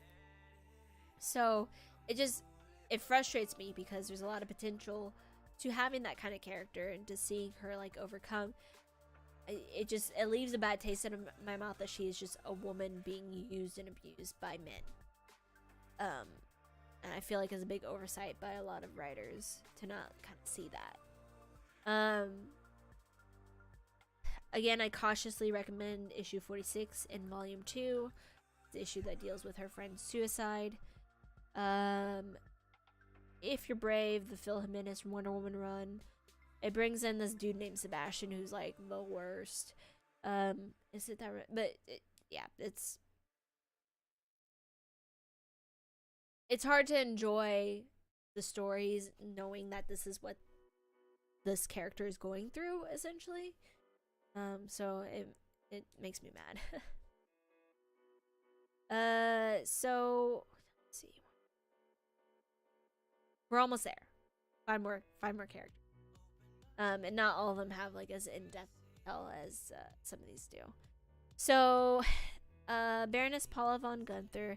I mentioned her because she's interesting in that she starts out as Diana's enemy, becomes Diana's friend. and she has like a full-on redemption arc in the Golden Age comics. Take it as you will. I mean, Paula is a Nazi spy master working to trick women into being spies for the Nazis. Diana foils her plan multiple times and is captured and sent to Transformation Island and undergoes a lot of psychological reconditioning to renounce her evil ways, so to speak. I have a lot of issues with Transformation Island because, I mean, the women who go to this place are put into kind of, I wouldn't call it labor camps, but they do a lot of tasks designed to recondition them.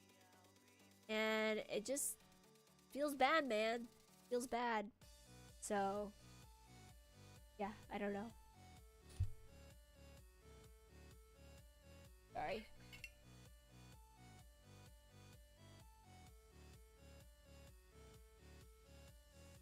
Okay, so yeah.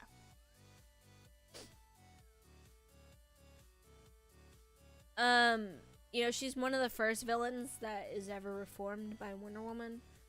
To the point where like she becomes one of Wonder Woman's closest allies. I think in a way, Marston wanted to use Paula to kind of explore his own ideas for psychological research. I wouldn't say it's the most ethical kind of psychological reconditioning that these women on Transformation Island go through, but it was just kind of like him taking his ideas and kind of imagining them in this kind of comic book world. There are much better instances of Diana helping her villains to be better people. So, I mean, you have like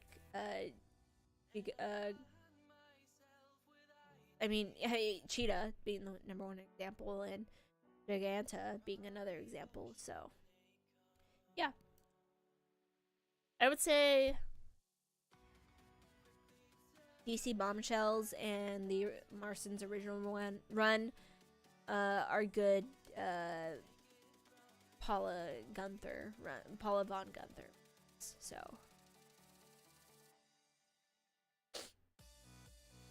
Okay, Cersei. So Cersei should probably have like her own page, but I don't know as much about Cersei as I do the other villains. I mean, Cersei honestly has the most significant role in the Wonder Woman comics to date. As far as like before New 52 and Rebirth kind of significance. And by significance, I mean she plans a centuries-long plot to destroy the Amazons, cause an all-out war between the gods, and contributes to Wonder Woman's fall from grace in the public eye. Like, that is the kind of like long game that Cersei is playing here. She's pretty much in the background of every major plot in Wonder Woman since Perez's comics. So like Perez's comics to probably 2002. So the main kind of contention between Wonder Woman and Cersei originates from a prophecy, actually. Cersei wanted to inherit the soul of a goddess, but I can't remember which goddess it was. It was someone. But basically, this is kind of how Cersei gains goddess level powers and becomes a goddess herself. But basically, the goddess told her that Diana, well, not Diana specifically, but someone who shares the moon. I honestly can't remember exactly, but it's like basically Cersei is fearful that Diana is gonna take her power as a goddess away, so she seeks to destroy Diana. This hatred spins out into like this long plot. I gotta cough.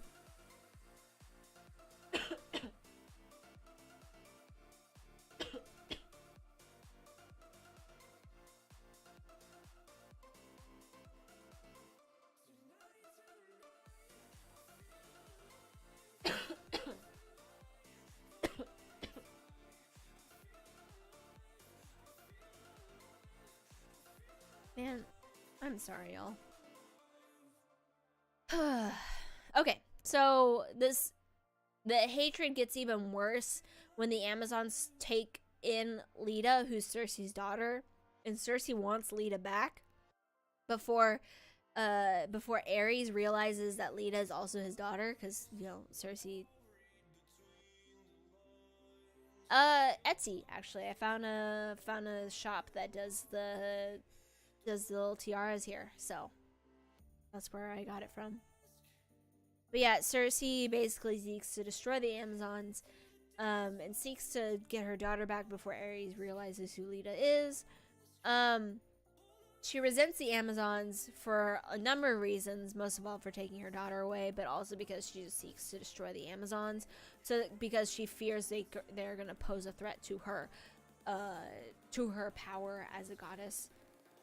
Now in the Rebirth comic, she's kind of like a powerful arcane trickster that appears from time to time to do something important and then leaves.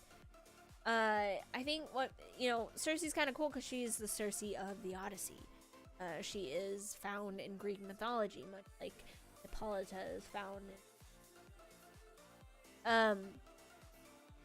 But I mean, she has no desire to work with the Amazons ever. She'll do everything she can to kill them. I mean, she resurrects Medusa so she can kill Diana, stuff like that. So she.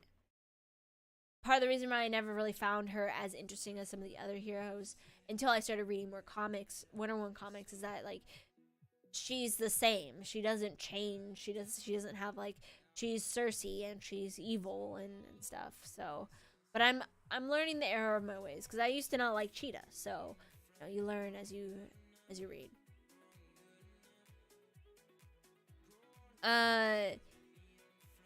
Okay, we are close to being done.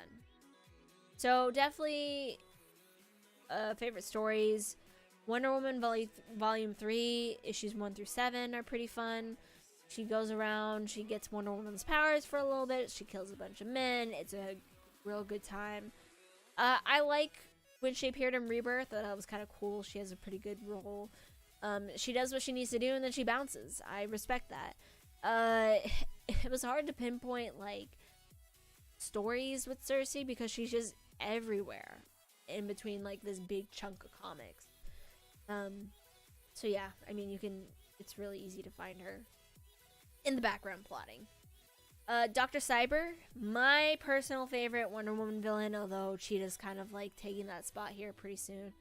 Dr. Cyber is a Chinese scientist that battles Diana Prince, who is the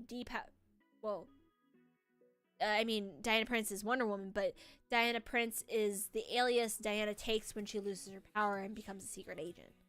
Cyber makes her first appearance in the mod era. That's when Diana loses her powers and Steve Trevor is killed.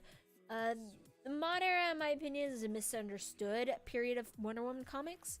I think it's because Gloria Steinem was like, these comics are bad because Wonder Woman doesn't have superpowers, and so people have like over time just kind of assumed that it's anti-feminist and all that.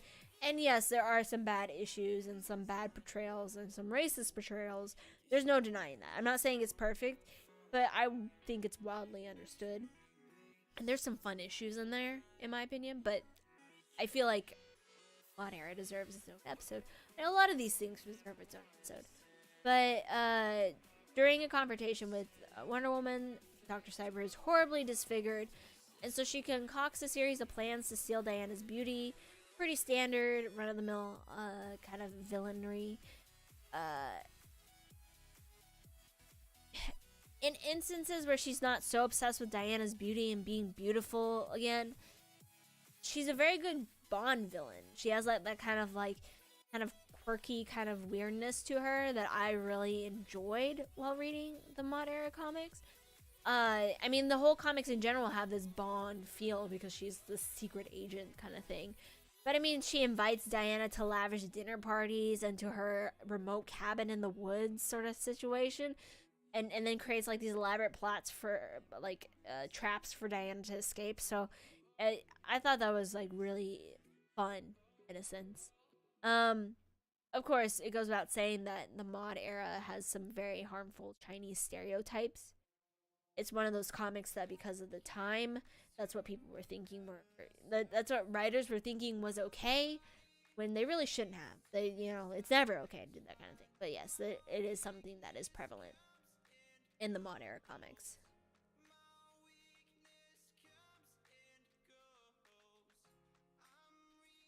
No, I'm talking about Dr. Cyber right now.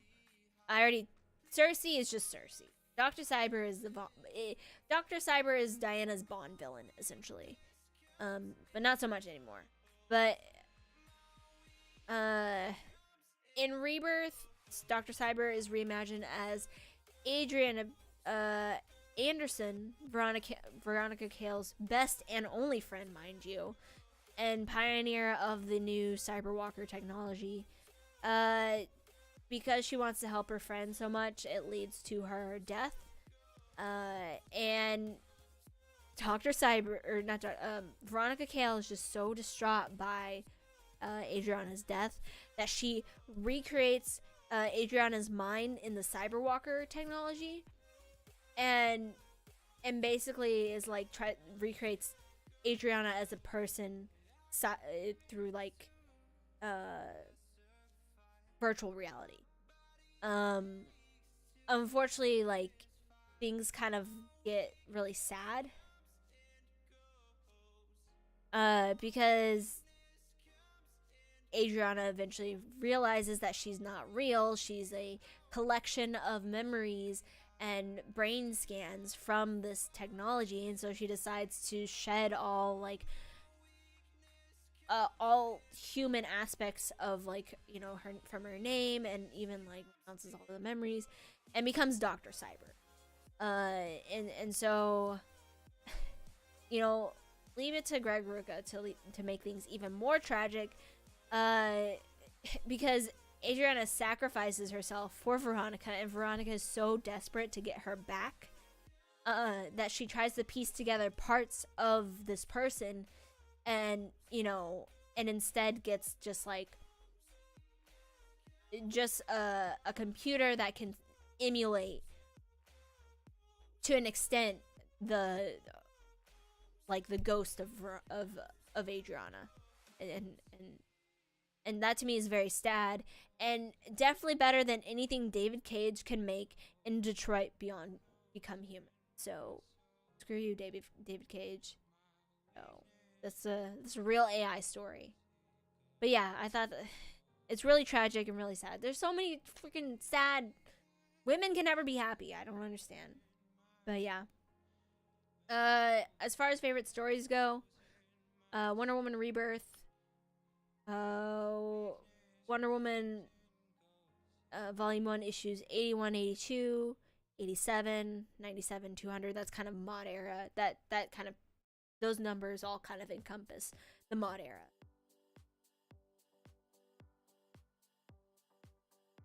Okay, that's true. It's better than Westworld. How about that? It's a better storyline than Westworld. Because it's, yeah. Although Westworld is pretty good. But yeah, no, to be fair, they did this, they only had a few issues to kind of develop that whole storyline, so it was very good. But anyway, screw David Cage. I deserve to say it again because it's David Cage.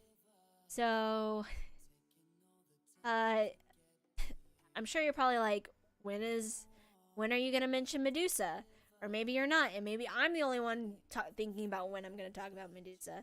But yeah, Medusa deserves to be on this list, because I love Medusa, and I'm biased that way. She really only has one story, and that's Eyes of the Gorgon.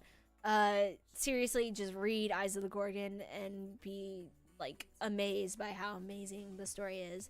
But Medusa in the Wonder Woman comics is either a sexy Gorgon lady or a second-rate monster. They like writers either pull her like into the fray to just kind of fight Wonder Woman for 5 minutes and then she dies, or they make her into like this really complicated, very smart, scheming villain.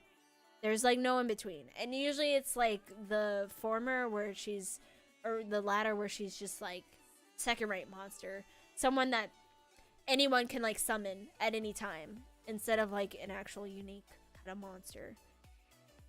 So in Eyes of the Gorgon specifically, she's resurrected by Cersei and makes this elaborate plot to kill Wonder Woman, eventually going toe to toe with Wonder Woman, and you know, Wonder Woman does prevail in the end, but with great consequence. Even like she hates Athena, of course, because of like the way what Athena did to her, and in a way it's very kind of similar to the way Cheetah is, in that the gods kind of torment her and see her as a threat. But you know, ultimately, like Medusa's biggest contribution is that she kind of opens Diana's eyes up to the fact that the Olympians just use her. They use Diana specifically as this tool, and like Diana kind of just accepts it. So it's a very interesting moment, very interesting dynamic. But some actual like, I would say actual consequences, like there's the consequences of this comic show up in other comics, which you don't see a lot of. Usually it's like the arc happens, everything's back to normal. It's like, no, this kind of prevails throughout like the rest of the next issues. So I thought that was pretty unique as far as comics go. Okay, Giganta is the last villain on this list. Finally, we are almost done. Like, we are legitimately almost done. I mentioned Giganta because I remember her a lot from the Justice League cartoon for some reason. And I think it's because she was voiced by Jennifer Hale, and like my brain has just like remembered that for a long time. Pre-Crisis, so that's before Crisis on Infinite Earths, Giganta was a gorilla turned into a human by Professor Zool. Post-Crisis, she's now Dr. Doris Zool, and she's terminally ill and seeks to okay, maybe I'll get through this episode without dying. She's a brilliant scientist searching for a cure for her own disease. At the point in the comics that she appears, Diana's apparently brain dead, and like I said, I haven't read very many of her comics, and she tries to transfer her brain into Wonder Woman to take over her body. Doesn't work out. And she disappears from existence, but not entirely, because one of her assistants finds her essence and puts her brain into a gorilla, like her mind into a gorilla. And of course, Doris hates this and steals the body of a circus performer who has the ability to grow in size, and that's where Giganta comes into play in terms of like her being able to like grow in size to this giant woman. She appeared in the New 52 as Doris Zool, trying to find a cure for her blood disease.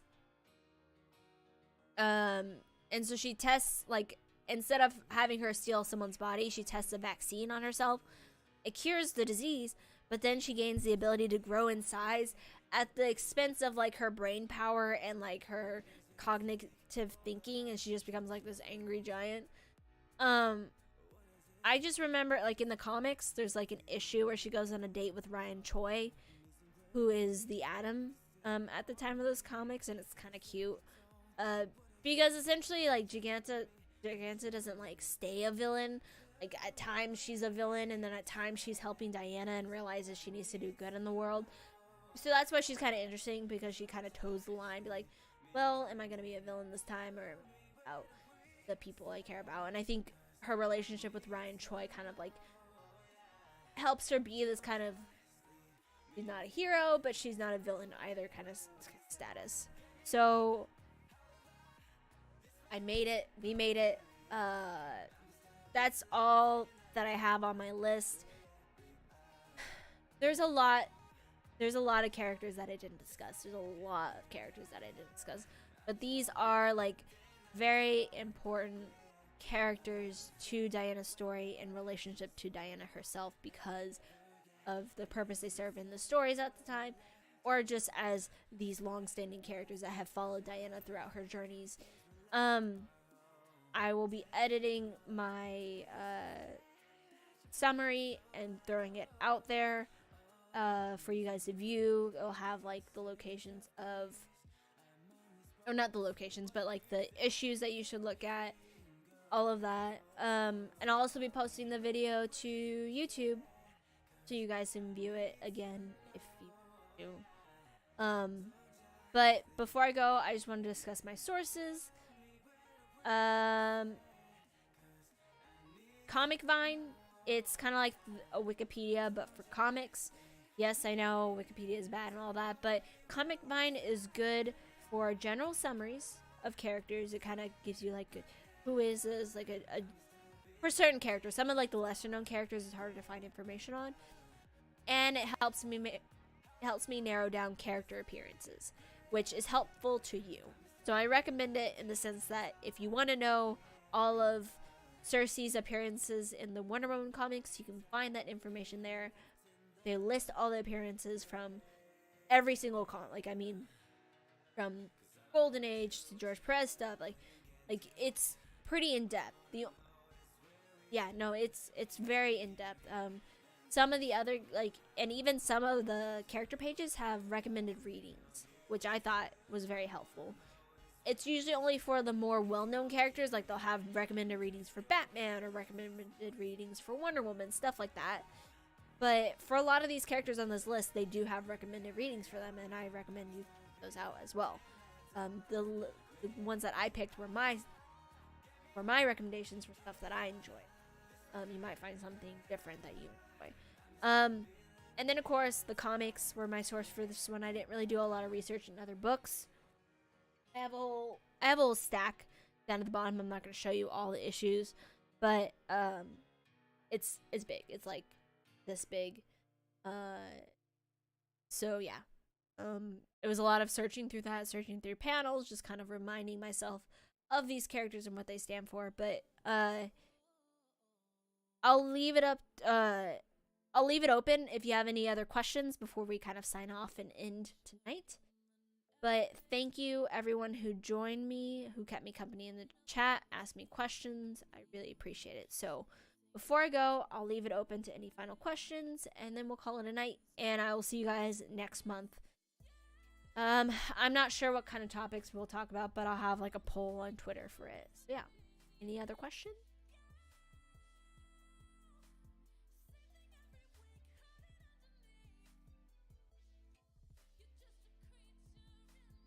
Well, should give you a little more time. Yeah. Instead of just like waiting like a second and be like, okay, no more questions. But yeah, I'm trying to think of like some honorable mention characters that I should.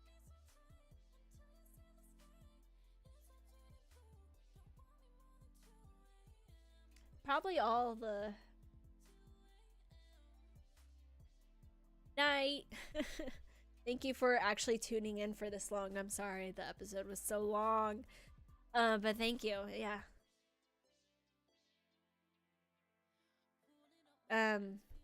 See. Oh, pretty much as far as like characters that deserve an honorable mention, like all of Diana's friends at the embassy, they're awesome. Yeah, that's probably who I wish I could have included on the list that just didn't quite make the cut. In case you're wondering. But yeah, let's go ahead and call it a night before we reach the 2 hours and 30 minute mark. If you still have any other questions, you can reach me on Twitter. My handle is @LlamaAmelia, and you can find that information down in the page below. This episode will find its way onto YouTube for your viewing. And again, thank you guys for keeping me company. Oh, what system do I use for my mics? Actually, should show.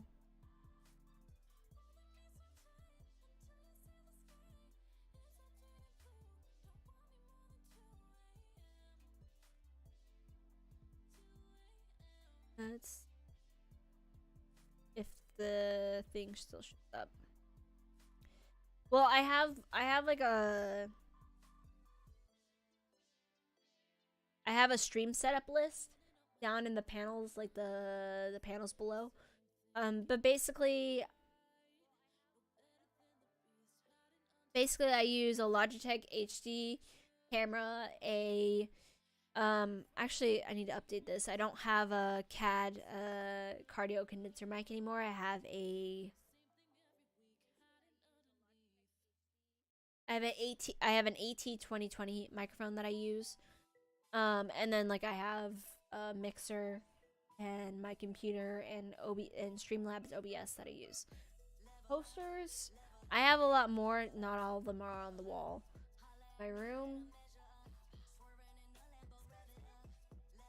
I would say I probably have 10 in my room, but I have a lot more that I just don't have room to keep up. How many posters I have? So.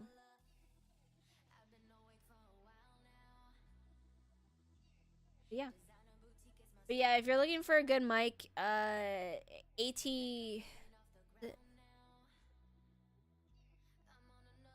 I remember. It's the AT 2020.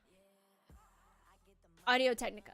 That's what AT stands for. But the Audio Technica 2020 is, I highly recommend it. But you do need a mixer. So I have a Behringer mixer. So yeah. But I will see everyone on Sunday. I'll probably be playing more God of War, I think. Maybe Overwatch. I don't know yet. But I will see you guys on Sunday. Thank you again. Have a good night, guys.